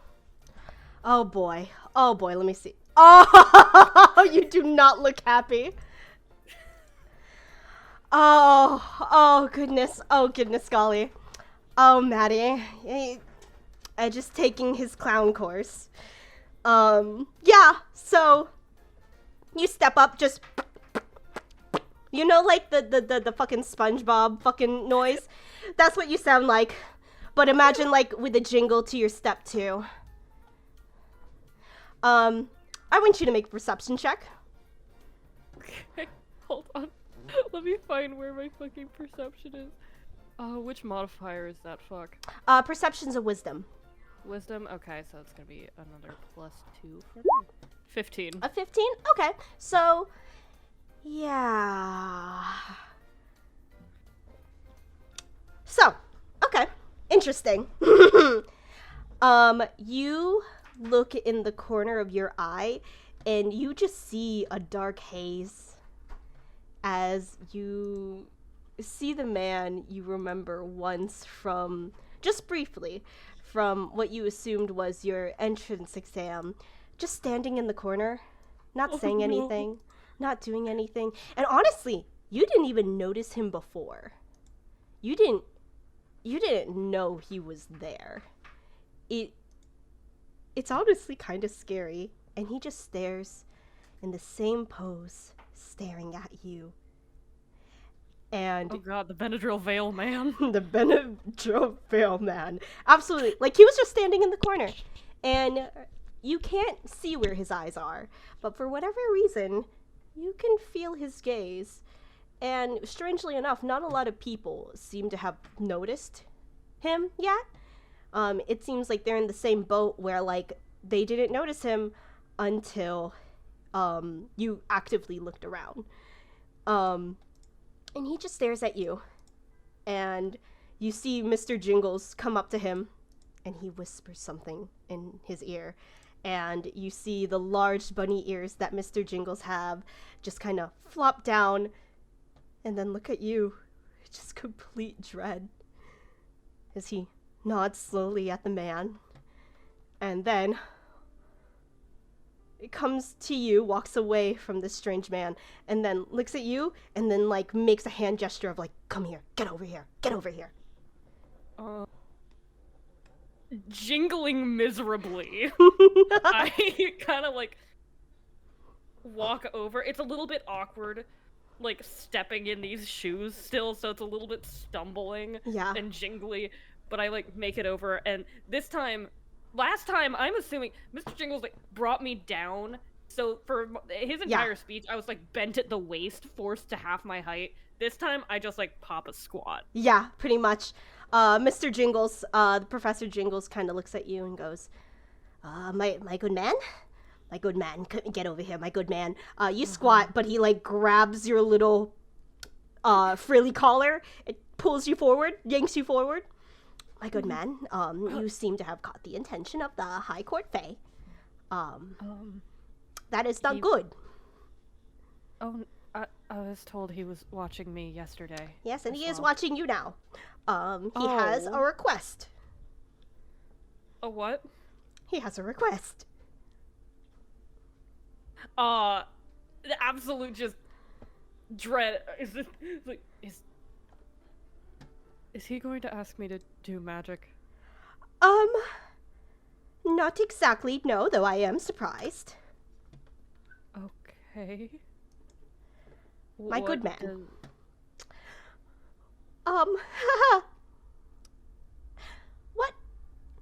What was the dance you did yesterday? The dance I did? Yes, the dance you did yesterday. What was it? The Blinky Badger birthday dance? Yes, get onto the stage and do it right now. Oh, go on, my man, go! That's not my day! Okay. He pushes you onto stage. You are alone on the stage with the other people who dressed into clown gear, all staring up at you, and from the corner of your eye, you see the Benadryl man. Same pose, just staring. Do it. You hear Mr. Professor Jingles, do it, my good man. Do your dance. Okay. Give me a minute. Give me a charisma check. I believe you do have a skill for this, though. Let's see. You have, I believe, in your customer service, I think you... See, I actually have theater major. Theater major. As one of my skills. That's it. I say advantage. I have advantage, so I roll twice? Yes, please. Okay, let's see. Charisma +2, +1 for my level, so that is a 20. Ooh, that's really good. Yeah, an unnatural 20. All right. Describe your blinky dance, my man. So it's mostly like a bunch of like side to side clapping because it was meant to be performed in a restaurant setting. But it does have a little dance with a spin. And the entire time, like, really, like, at first it starts off, like, a bit shaky, but then just going into pure survival mode. You know what? Having a bunch of clowns stare at you and the Benadryl hat man, what's the difference between that and a bunch of bored preteens that really would rather be watching anything else? What's the real difference? So he's sitting there doing this stupid little corporate jingle dance. Let's go. You know, like, happy birthday from all of us to you. I wish it was our birthday so we could party too. Happy Blinky's birthday. You know, it's lots of fun. When you Blinky party, your party's #1. Hi! Yeah, that's the entirety. The theater's silent. As it's like completely silent, Darius like looking around, just adds a little bit extra jazz hands at the end, and it like makes the entire outfit like jingle once more, echoing in this empty fucking theater. Yeah. Yep, you just hear that. And that's it. You look around, and the Professor Jingles is like giving you like the shakiest thumbs up ever with his two small little furry paws. The man's gone. The Benadryl monster, out of your sight. And in some cases, that's more terrifying. I instinctually like look behind me and double check that he is not anywhere like a full 360 degree. Like, You look around, you don't see him. And then Professor Jingles hops back up, grabs you, and like claps a little bit, like, "Good job, my boy. Good job. Good job. Good. All right, continuing lesson. Come down from here, my boy. Come down. Good job. Good job." okay. He grabs you and he's like, "You did a very good job. 2 thumbs up, which is very good because well, he said that if you decide to decline, that would result in immediate death. So you did good. Good, my good man. Good." Huh? And that's where we hard cut the scene.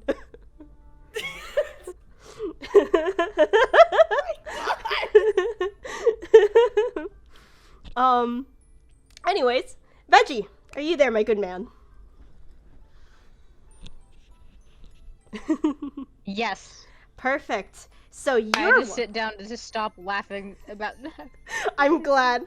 I was very excited for that one. So Veggie, your class is etiquette. Yeah, that seems about right. Yeah, you knew exactly where to go. Surprisingly, you managed to navigate it with ease. Surprisingly enough, you are not in a field, you're not in the theater, you're actually in one of the many classrooms in the main building. So as you enter inside, you find yourself in a pretty large classroom with some empty space, weirdly enough, with a few desks here and there. But for the most part, it's just a wide classroom, and as you kind of gather in, you're kind of one of the last few to come in. And basically, you look around, and you are also surprised to see a lot of students are also giving you some funny looks. I'm going to try and gracefully ignore them and find a seat. Mm-hmm. You do. To the best of your advantage, you do.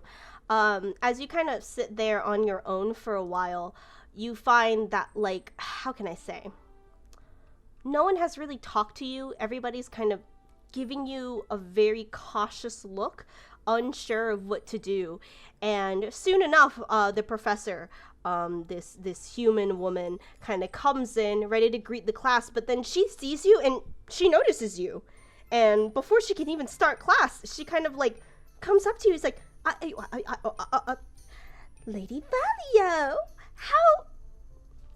how interesting to see you here in beginner's etiquette.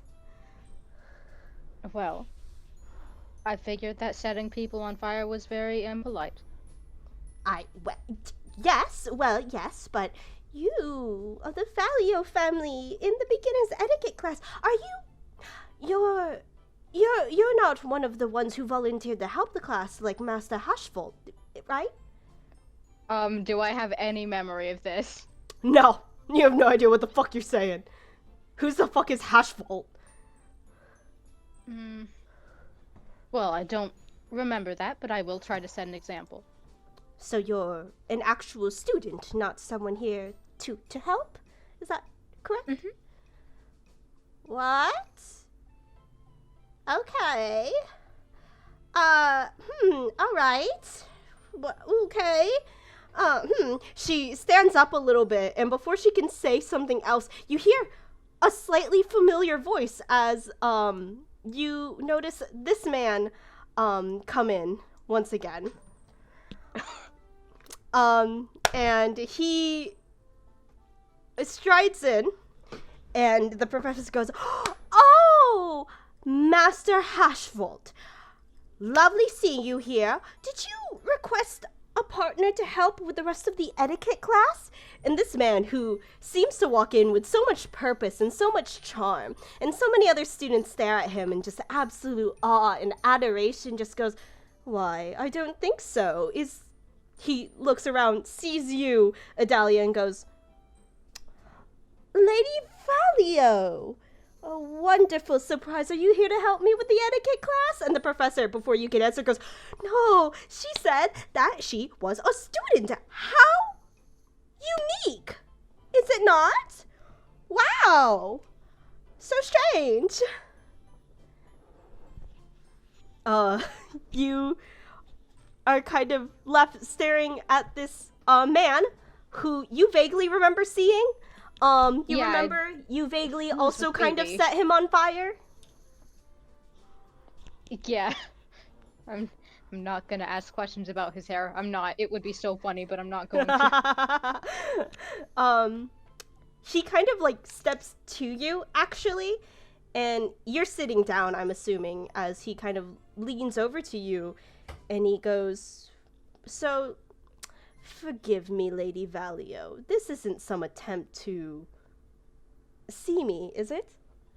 I do not know who you are. Oh. Well, He pauses as you say that and goes, "I see, I understand now. No, I can understand that you're trying to, play coy. I want you to know," and he sets a hand on you. I am brushing it off immediately. He tries to set another hand on you. I brush it off again. All right. He just keeps talking, and I keep slapping his hand. No, literally. I just wanted to let you know that I forgive you. All right, then. And, like, seeing, like, this conversation is going nowhere. Oh, yeah. I forgive your two little, minions. All is well. All is forgiven. Excuse you, they are my friends. Don't call them minions. Mm. Oh, wife. Oh my god. Hold on. Oh my god. What? Turn my volume down. Oh dear. Oh my god. I think Veggie died. Oh no. Is she okay? What happened? I know I don't know. earlier she had said something about dogs have been going crazy recently. Yeah, I hope they're okay. Oh my god. Yeah. Holy shit. Oh, Veggie's typing. Gonna stay muted for. Oh no. Take your time. You're everything, good. Everything okay? Everything alright, Veggie? Oh boy. I think she probably got up. I guess we'll put a pause on this interaction. Okay. All right. Oh, you're back. It turns out what happened was she saw my sister. Oh my god! I can't be ready of you. Hold on. Oh my god, that's so funny! That dog sounded like it was in pain! Oh my god! I thought the cat got it. I thought someone kicked her. Yeah! Like, that was loud. It sounded like someone was hurting her. Yeah, it was right outside my door. I thought she was getting mauled. Oh my god, it was your sister. Okay. Was she even, like, nearby, or was it, like, across the fucking hall? She came out of her room, and Penny was standing there. Oh my Penny god. the dog, not Penny the cat. Yeah, she used to do that when she get home, but she hasn't done it in a while, so we thought that was over. Sister jump scare. God. Yeah. Well, I guess jumping back into it. Yeah, fact is yeah. Sorry about that. No, you're fine. You're fine. Funny as shit. I'm sorry. No, that's super fucking funny. But Summer, trying to keep up his good princely act, just goes, "Yes, they're your friends, of course. Well, I just wanted to say there is no bad water between the two of us, and I would prefer if we all got along. It's hard and very unfortunate if we would, I don't know, start this complete school year on a bad foot. I would very much like to start the school year, please. Well, that being said, since I did forgive you, would it be alright if I asked a favor in turn? What is the favor? He leans in really close. Did you say something to Lady Phoebe? Like what? I said good morning, I guess. What? I don't know. You've always been a bully to my poor fiancée. You know, she's a fragile kind. And, well, you've always bullied her, and ever since that strange stunt yesterday, did you scare her in any way? Did you do, like, besides setting her on fire? But did you say No, I or do believe something? fire was it. You say fire is not something you just go, that is it. You clearly must have done something. No, She's acting odd now. I'm going to ask you a question. Yes. Are you going to believe me if I say anything other than yes? Is there a point to Well, asking? Lady Valio, in all due respect, you're not a very trustworthy sort sometimes. Are you wasting my time? I'm simply just trying to get along with you.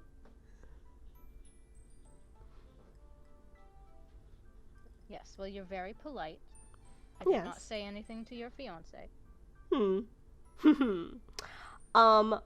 Roll me just a general charisma check.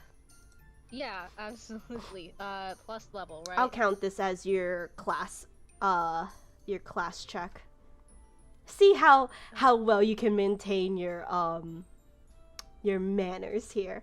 Also, Maddie, Yeah. I decided that natural 20 is gonna be your class roll instead of that 12. What modifiers do I have for class rolls? That I just said just do a charisma check, so it's just a plus Oh. 1. Or is it plus 1? No, plus 4, sorry. I was on the wrong And sheet. level? Plus 5, sorry. It's a plus 4, plus 1. Yeah. A That's 10. Ugh! Okay, interesting. He just gives you a smile, and even though you said not to touch him, he pats your shoulder and just goes, we'll talk more later on. And he... Sure, and I think she's like visibly grimacing. She's not doing a good job of holding her face together. That's fine. He genuinely doesn't care. As he steps back and the class begins. Next round of classes! Yay! Just to check on everybody, is everybody okay? Do you still want to go, or are we feeling tired? Fucking bowling! I'm having so much fun. I'm glad. I just don't want to tire anybody out because this is the second round of classes and we have been going. But if you guys are still good to go, let's start on the second round of classes. Hell yeah. Yeah, Hooray. good. No classes tomorrow. Let's go. Let's go. All right, second one. So, the next one you guys kind of come into, Phoebe, you walk into the apothecary class, and you see that someone's already beat you, as you see the familiar face of Adalia sitting there as well. Seems like you both have the apothecary class. Wordlessly, I'm just gonna go quietly sit next to Adalia. Yeah, I was absolutely saving my seat in case someone I know comes in. Cool. Like the twins. I don't know what they're up to. You don't know. No, you are absolutely there. And basically, you sit there and you stare at each other. Strangely enough, you both have the apothecary class. As you guys begin to start your apothecary class, you see another man kind of walk in. He's actually late. And the professor, let's just say, is just like this turtle humanoid man, kind of addresses this late newcomer. And you see this man step in, and he has a very familiar mask. But not quite. As this man that looks a lot like Darian, but is not Darian, steps in with a very similar but not the same mask. as he seems to be a fae that might be related to Darien. He looks around, and the professor just goes in like this old man voice, like, "Oh, you came to join. How sweet. You're late." This fae man just goes, "I got lost." And like the tone of his voice, it didn't sound like he got lost. He just didn't want to come on time.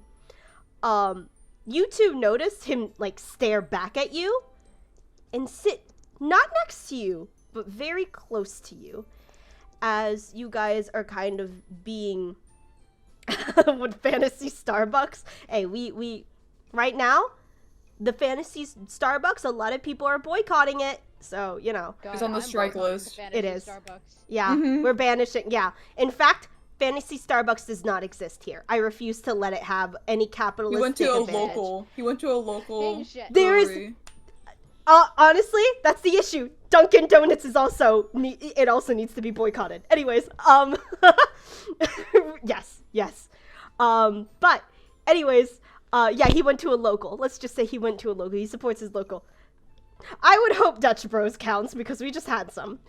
But anyways, so he sits down with his stupid, I don't know, Fantasy Stanley Cup. And he gives you both a very mean glare as the lesson continues. How do you guys kind of react? How far away is he? He's actually sitting very close to y'all. Not exactly next to y'all, but like he's like a few desks to your right. I'm not gonna say anything to him yet, but I'm gonna be thinking about it. Okay. Yeah, absolutely. Dahlia, how do you react? I am returning the eye contact. It is uncomfortable. Give me a general charisma, as I'll give one for him Gotcha. too. He has a pretty alright charisma. Another 10.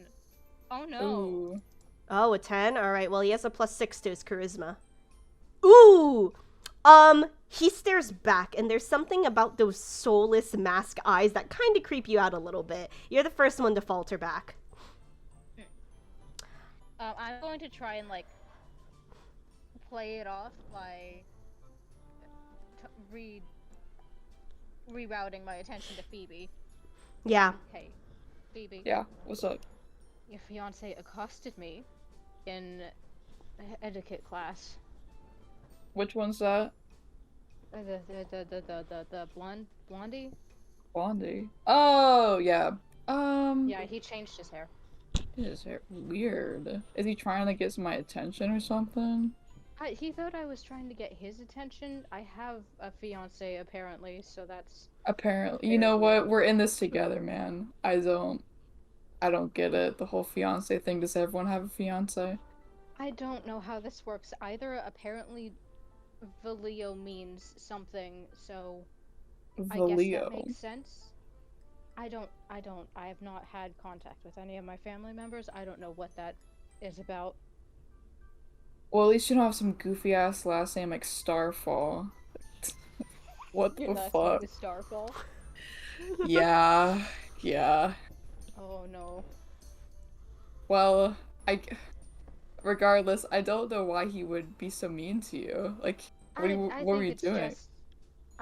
Well, he was actually asking me if I'd done anything or said anything to you other than setting you on fire, and he did not believe me when I said no.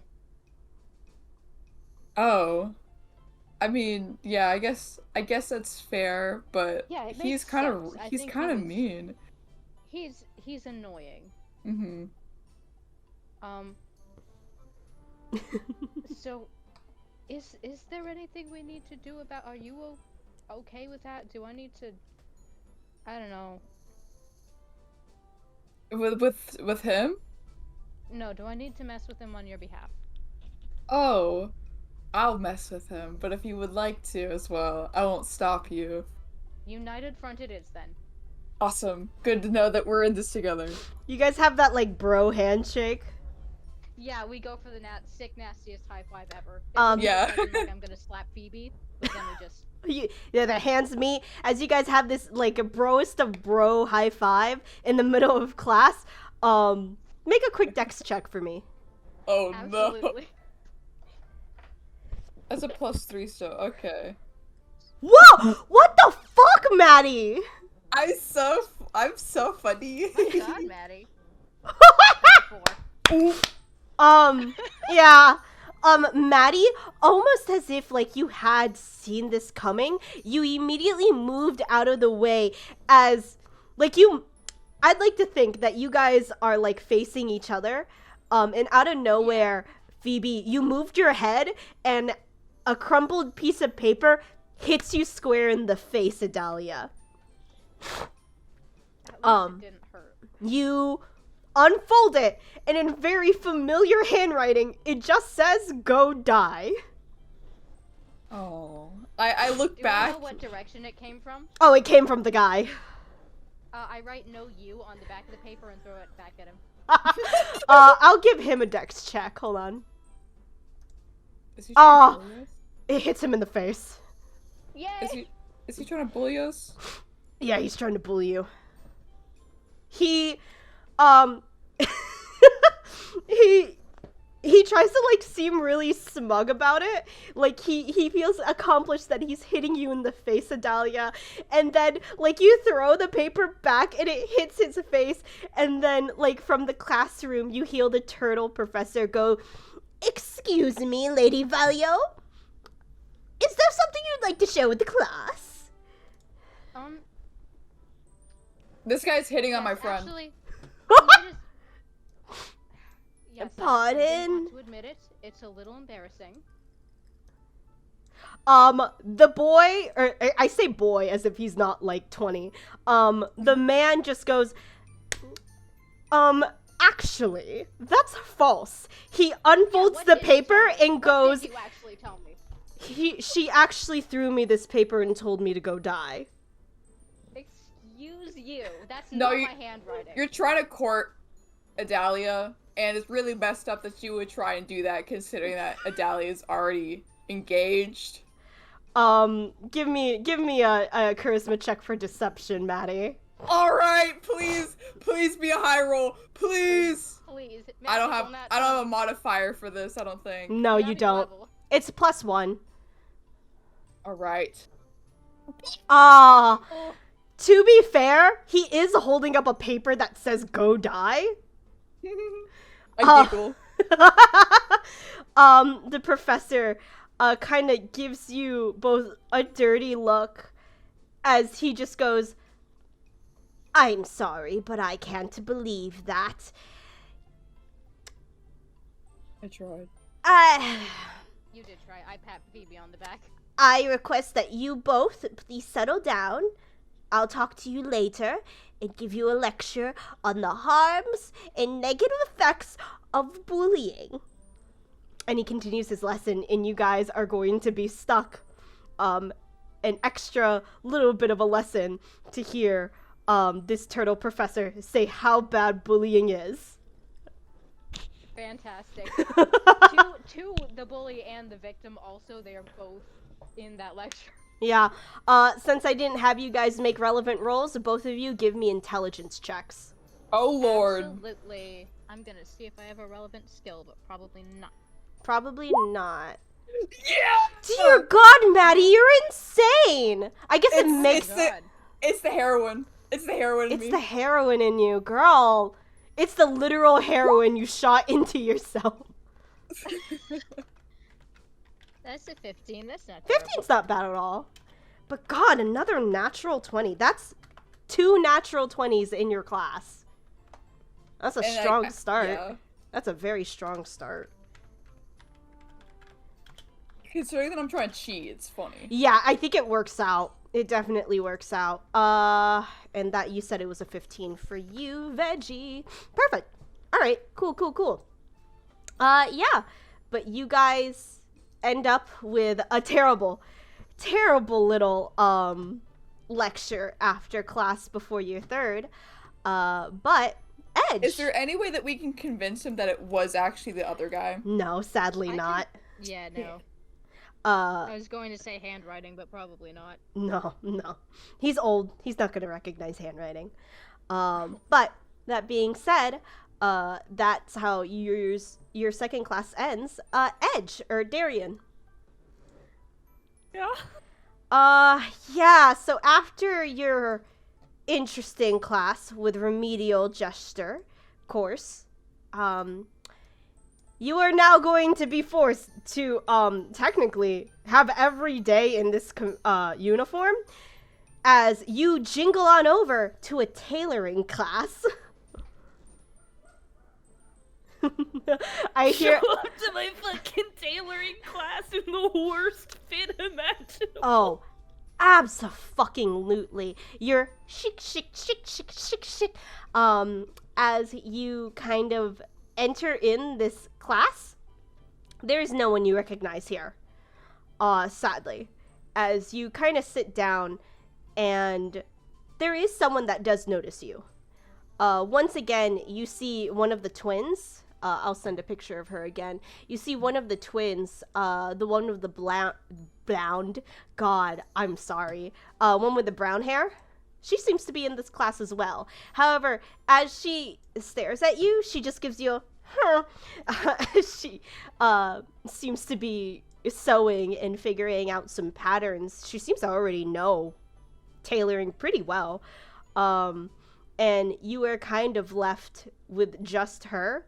And for a moment, you think she's not gonna talk to you, and then she deliberately, like, sits next to you and then just goes, humph. Hello? She ignores you for a moment. She's got her nose stuck up as she's, like, kind of, like, slowly sewing in whatever she has.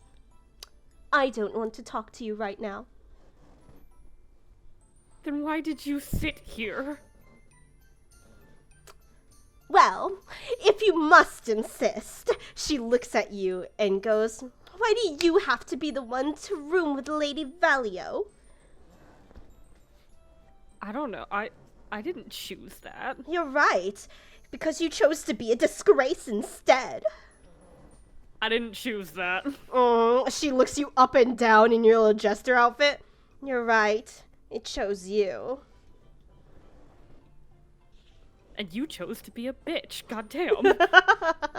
She gasps. It's like, crass words. Oh, well, I, in fact, came here to be more diplomatic, I would say, I guess. You know, it's not working. Since you're rooming with Lady Valio, I might suggest, possibly, that... She, like, pauses for a moment. I might suggest that you either drop out, or you could possibly give me the room you have and we could trade. Don't you have a sister or something? Oh, Annette. Annette will find out. She'll talk to somebody else and get in there. You guys have a extra room somewhere. But I'm just suggesting that Lady Valio is just love and peace too good for you. I'm staring at her really hard, and I, like, cock my head a little, and the entire thing, like, jingles. Literally, because you got the funny little jester hat on. I'm not dropping out. Well, what else do you have? What do you have? You failed the illusionary course, from what I'm aware. That's your entire family's, deal. So I've heard, yet it's day one. I'm gonna at least try this jester thing. Do you really need to? Okay, fine. Well, in that case, since you know Lady Valio very well and you're rooming with her, might I ask what kind of garment she likes? She holds up her little, like, thing that, like, fabric she's sewing. I am trying to put something together for her. Darian, like, thinks a bit about, like, what he saw of the room very briefly. It hurt your before eyes, man. Adalia, like, started grabbing things and throwing it out of the room. Staring into that room, it genuinely hurt your eyes. I don't know, kind of gaudy, but, I've heard that she's getting more into plain clothing. She looks at you and just goes, well, that can't be right. You don't know her well enough. Well, that we just met fairly recently. Well, I was hoping you'd be of some use to help me out, but if that's the case, I will personally try to find something. She looks you over. How much do you know of tailoring? I helped put together the outfits for Susicle the Musical Junior. I have no idea what you said, but you're scrawny enough to be a model, so that's what you'll be for me now. What joy. And she just seems very, very proud with her decision, as if, like, gracing you with this opportunity is something you should be, like, honored for. Since there is not currently much of a, relevant thing yet, because you are going to be forced to partner up with her, roll me a, general, what would this be? What do you think a tailoring check would be? I would say either Dex or Int for intelligence. Alright, either of them are the same modifier, Okay, so... just give me one then. Alright, that'll be +2. 16. 16, that's not bad at all. I say with that roll, you kind of help. You don't really know. Weirdly enough, Diana, this brown-haired woman, I forgot to show you guys to her again, just so you can see her. Diana actually knows her stuff very well. She tells you how to sew garments. I like to imagine she has, like, just fabric over you, but you still have the rest of the jester stuff on. So yeah, she's just tailoring to your jester clothes. I tried to point it out at one point. She told me that I needed to be quiet and let her work. Yes, that is exactly it. And that I don't know enough to make suggestions. That is exactly what she fucking says to you, dog. But yeah. Can I at least take off the hat? No. She thinks it's a part of you now. Oh god, this woman doesn't have any object permanence. Alright. But that is your tailoring class. That concludes the second round. Are we good to do the third round of classes? Absolutely. I am. Hee. We're actually getting through it, so that's good. School day. School day! We're actually getting through it, which I'm happy for. So that works out really well. This should be the last round of classes then. Maddie, pointing at you. Yeah. Let's go. Get over here. I'm dragging you over. Yippee, yippee, yippee. Your third class is, I believe what we agreed, tinkering. Is that correct? Yeah. Hold on. Let me type something down. Because, again, I'm keeping track of these classes. Yeah, Phoebe, you are going to, once again, be here in the, tinkering class, and you're in one of the more appropriate classes, but it's a little bit more wear and tear from what it looks. A lot of it has like small trinkets, wooden little crafts, stuff like that. It seems to be a lot of like kind of figuring stuff out as you go, doing little things like making possibly small inventions, nothing crazy. It's almost, I wouldn't call it a home ec, but like closest I could describe is like one of those like wood classes in like high school. I don't know if any of y'all had that. I know what it is. At least. You know what I mean. But that being said, you once again come in and you get once again a bunch of weird looks, girl pop. They didn't expect the perfect heroine to usually show up for a menial labor class. You are kind of like stuck in this situation, it seems, where a lot of people will just stare at you for anything. regardless, you find yourself working with this class. It's kind of simple. You have like this gnome named Remy, who seems to be wearing a fairly tall hat. Sometimes his movements aren't his own, but you know what? It doesn't really matter. He seems to be teaching this lesson, and you find like it's small things. This class mainly focused on small things like how to help fix cards, how to improve bookbinding. You're also, weirdly enough, encouraged to find unconventional ways to help put things together. And basically, as class goes on, you see a man look back at you. He doesn't seem familiar in any way, shape, and form, but he has a human body and a snake head. Okay. I do not have art for what he looks like yet, but I'll show you what a general look they kind of have. These are called Yuanti, basically, because of course I had to have some kind of snake man in here. Let's go. Imagine this, but scrawnier. A lot scrawnier. Poor guy. That's adorable. Yeah, he's a little scrawny man.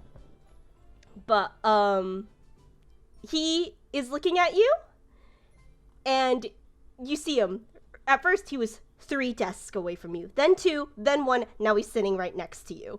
And he kind of, like, managed really quickly. Man almost slithered over to you. And as, like, the class lectures happen, he kind of leans over and goes, "So, you're Lady Phoebe, right?" The one and only. Oh, man. Lady Starfall, is that correct? Yeah, who are you? Oh, forgive me, my lady. I am Solus. Solus. Yes. Alright, well, what can I do for you? Well, rumor has it that you... Well, he looks around. Before I say that, how was the entire escapade yesterday? I heard it went out in flames. I clench my jaws and do like my bare teeth kind of like sucking in face, like, ooh. Let me get the emoji. Yeah. Didn't go according to plan. That's for sure. My. Yes. Well, he kind of gestures to your burnt ass fucking hair. That shows, definitely. Yeah. It was quite eventful, almost exciting. But yeah, it definitely went up in flames. No, I've heard. And rumor has it, you and Summer, you made quite the spectacle. Yeah, we definitely did. It was not appropriate of me to really be a part of that. It's not very ladylike or very gentlemanlike of him, but we're working our things out. It's all good. He kind of leans closer a little bit, like you told him a little bit of juicy tea. Do you happen to dislike him, maybe? I like taking a deep breath, like, am I about to lie through my teeth right now?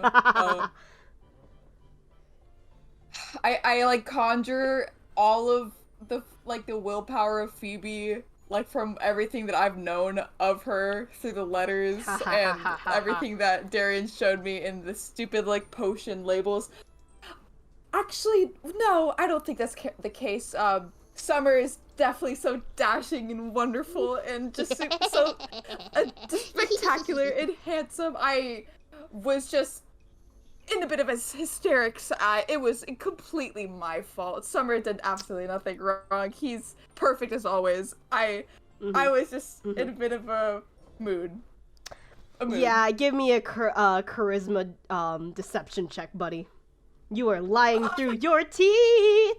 I was on my period. I'm sorry. You're on your period. He's also gonna do an insight. He has one hell of an insight score. Fuck. 25. Fuck, no. You see this little man.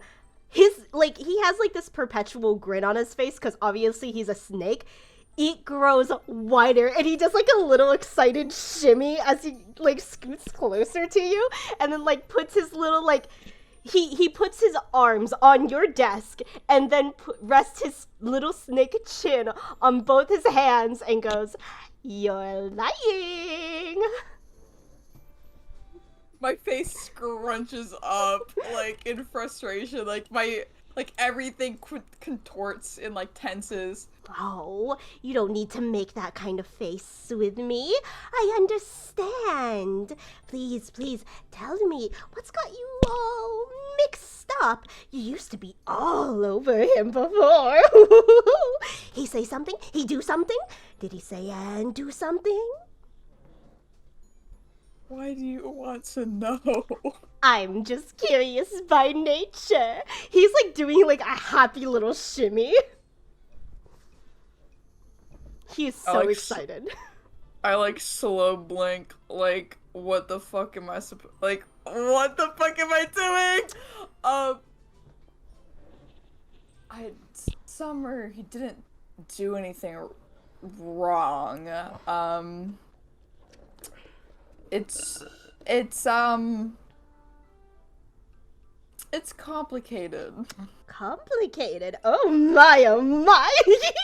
He gets really giggly, and he gets louder than expected, and your Professor Remy just goes, and he, like, shrinks down a little bit, as he noticed that he got spotted before he kind of just leans over to you again and just goes, "Well, if you're willing to depart more dramatics to me, I'm willing to give you a few little things I've heard around campus as well. Just consider me an info broker as some sort." What information would you have that I would even benefit from? Oh, well, anything. You could probably name it who's with who's doing what, and rumor has it there's some answers that some staff keep around, so if you want to, say, cheat on some classes, know about a little bit of tea, I can help you with that as well. I just take a deep sigh. It's like, okay, But I'll keep it in mind. Oh, of course. The perfect heroine doesn't need to cheat on anything. How foolish of me. And he is so excited. This man is so squirmy and weird. I love him. He's just so weird. But as that, happens, he finally kind of backs off, and the professor kind of, catches on and goes, all right, that's enough talking. I think we all need to get some talk out. He points at Solus, get up, walk around. And again, you see the scrawny little snake man just so excited. He's a child with ADHD that needs the little squishy chairs pad. He's super. This guy will not stop moving around, and he's so swarmy. This guy's stupid squirmy. But as the other students, this is kind of a break period in between your lectures. You see the gnome. Is he kicking his feet? Yes, he is kicking his feet. Thank you very much. As they kind of get up, there's a little bit of a break period. Your professor looks at you and goes, Lady oh my god, I'm doing his voice. Lady Starfall, I didn't expect you of all people to be taking this kind of class. Did you want a challenge? You certainly wouldn't get it here. Oh, I just wanted to pick up some more practical skills and broaden my repertoire. Oh, wow. I guess everybody is right about the Miss Lady Starfall giving everybody a chance, even a tinkering class. Ha! He kind of moves a little bit. His movements are a little bit janky, not his own. But again, he manages. As he kind of takes a little book and kind of hands it to you. Well, If you're interested in finding some things out, how to do small things, put together a birdhouse or whatnot, well, he gives you that. We start off with wood, but then we move on to simple mechanics and simple science of sorts. Engineering science particularly. But again, I don't know if that's exactly you. You don't seem, he looks you up and down, you don't seem like one to enjoy tech that much. Am I allowed to pull some, like, knowledge from out of my ass about my tech from my past life? You know what? Give me an intelligence check with advantage. Okay, so I roll twice? Yes. Yeah, because you got, like, some good computer science behind your belt. Whoop! A 20. Alright. A 20. Yeah, you're good. Yeah, you kind of basically tell him a few, like, key things in, like, basic, like, computer science. It isn't everything he knows, but you kind of know a good bit about it. And I don't know, maybe you're, like, one of those people that read, like, Wikipedia pages at night, you know? Yeah.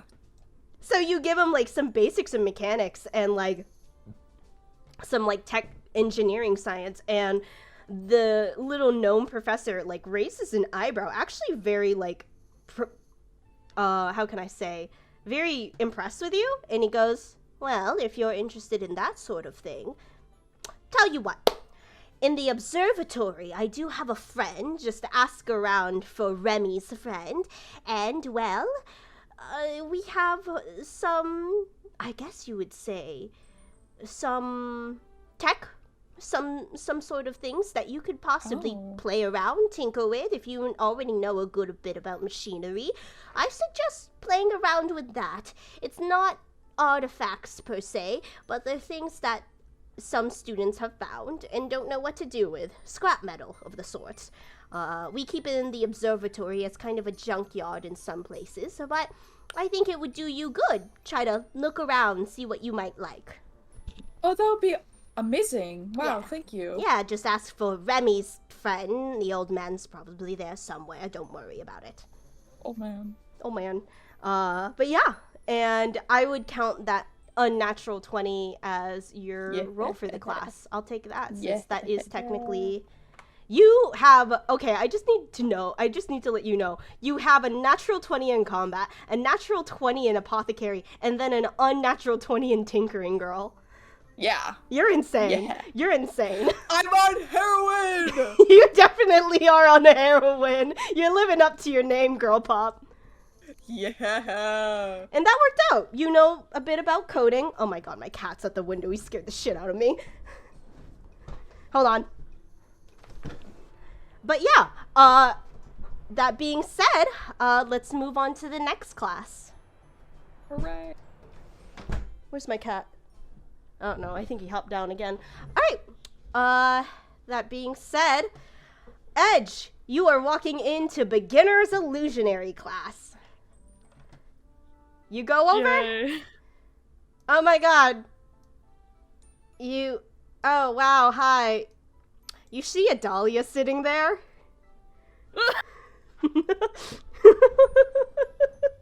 Is this... Wait, oh my god.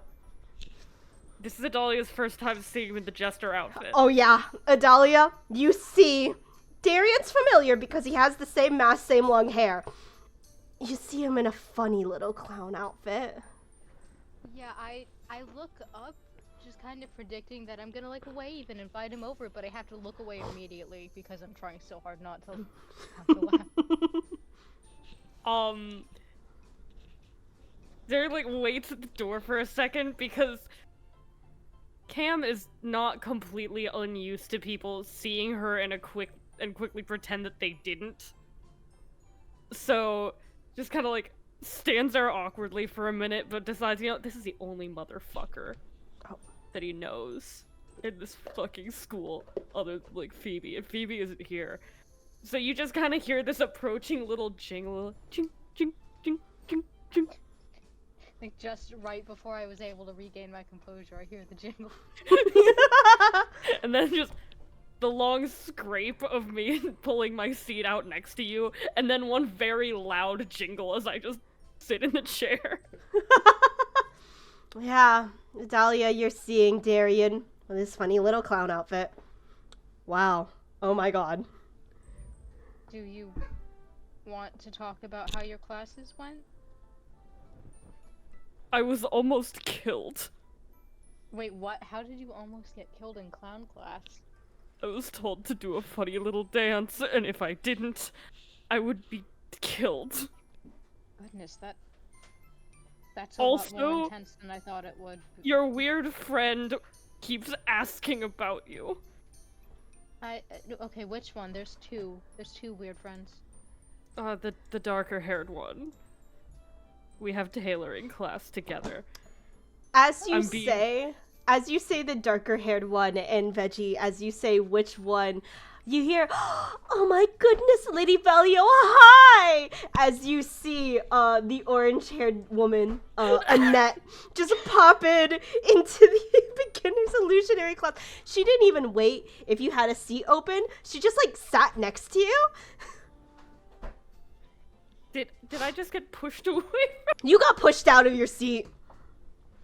I hit the floor with a little jingle. You do.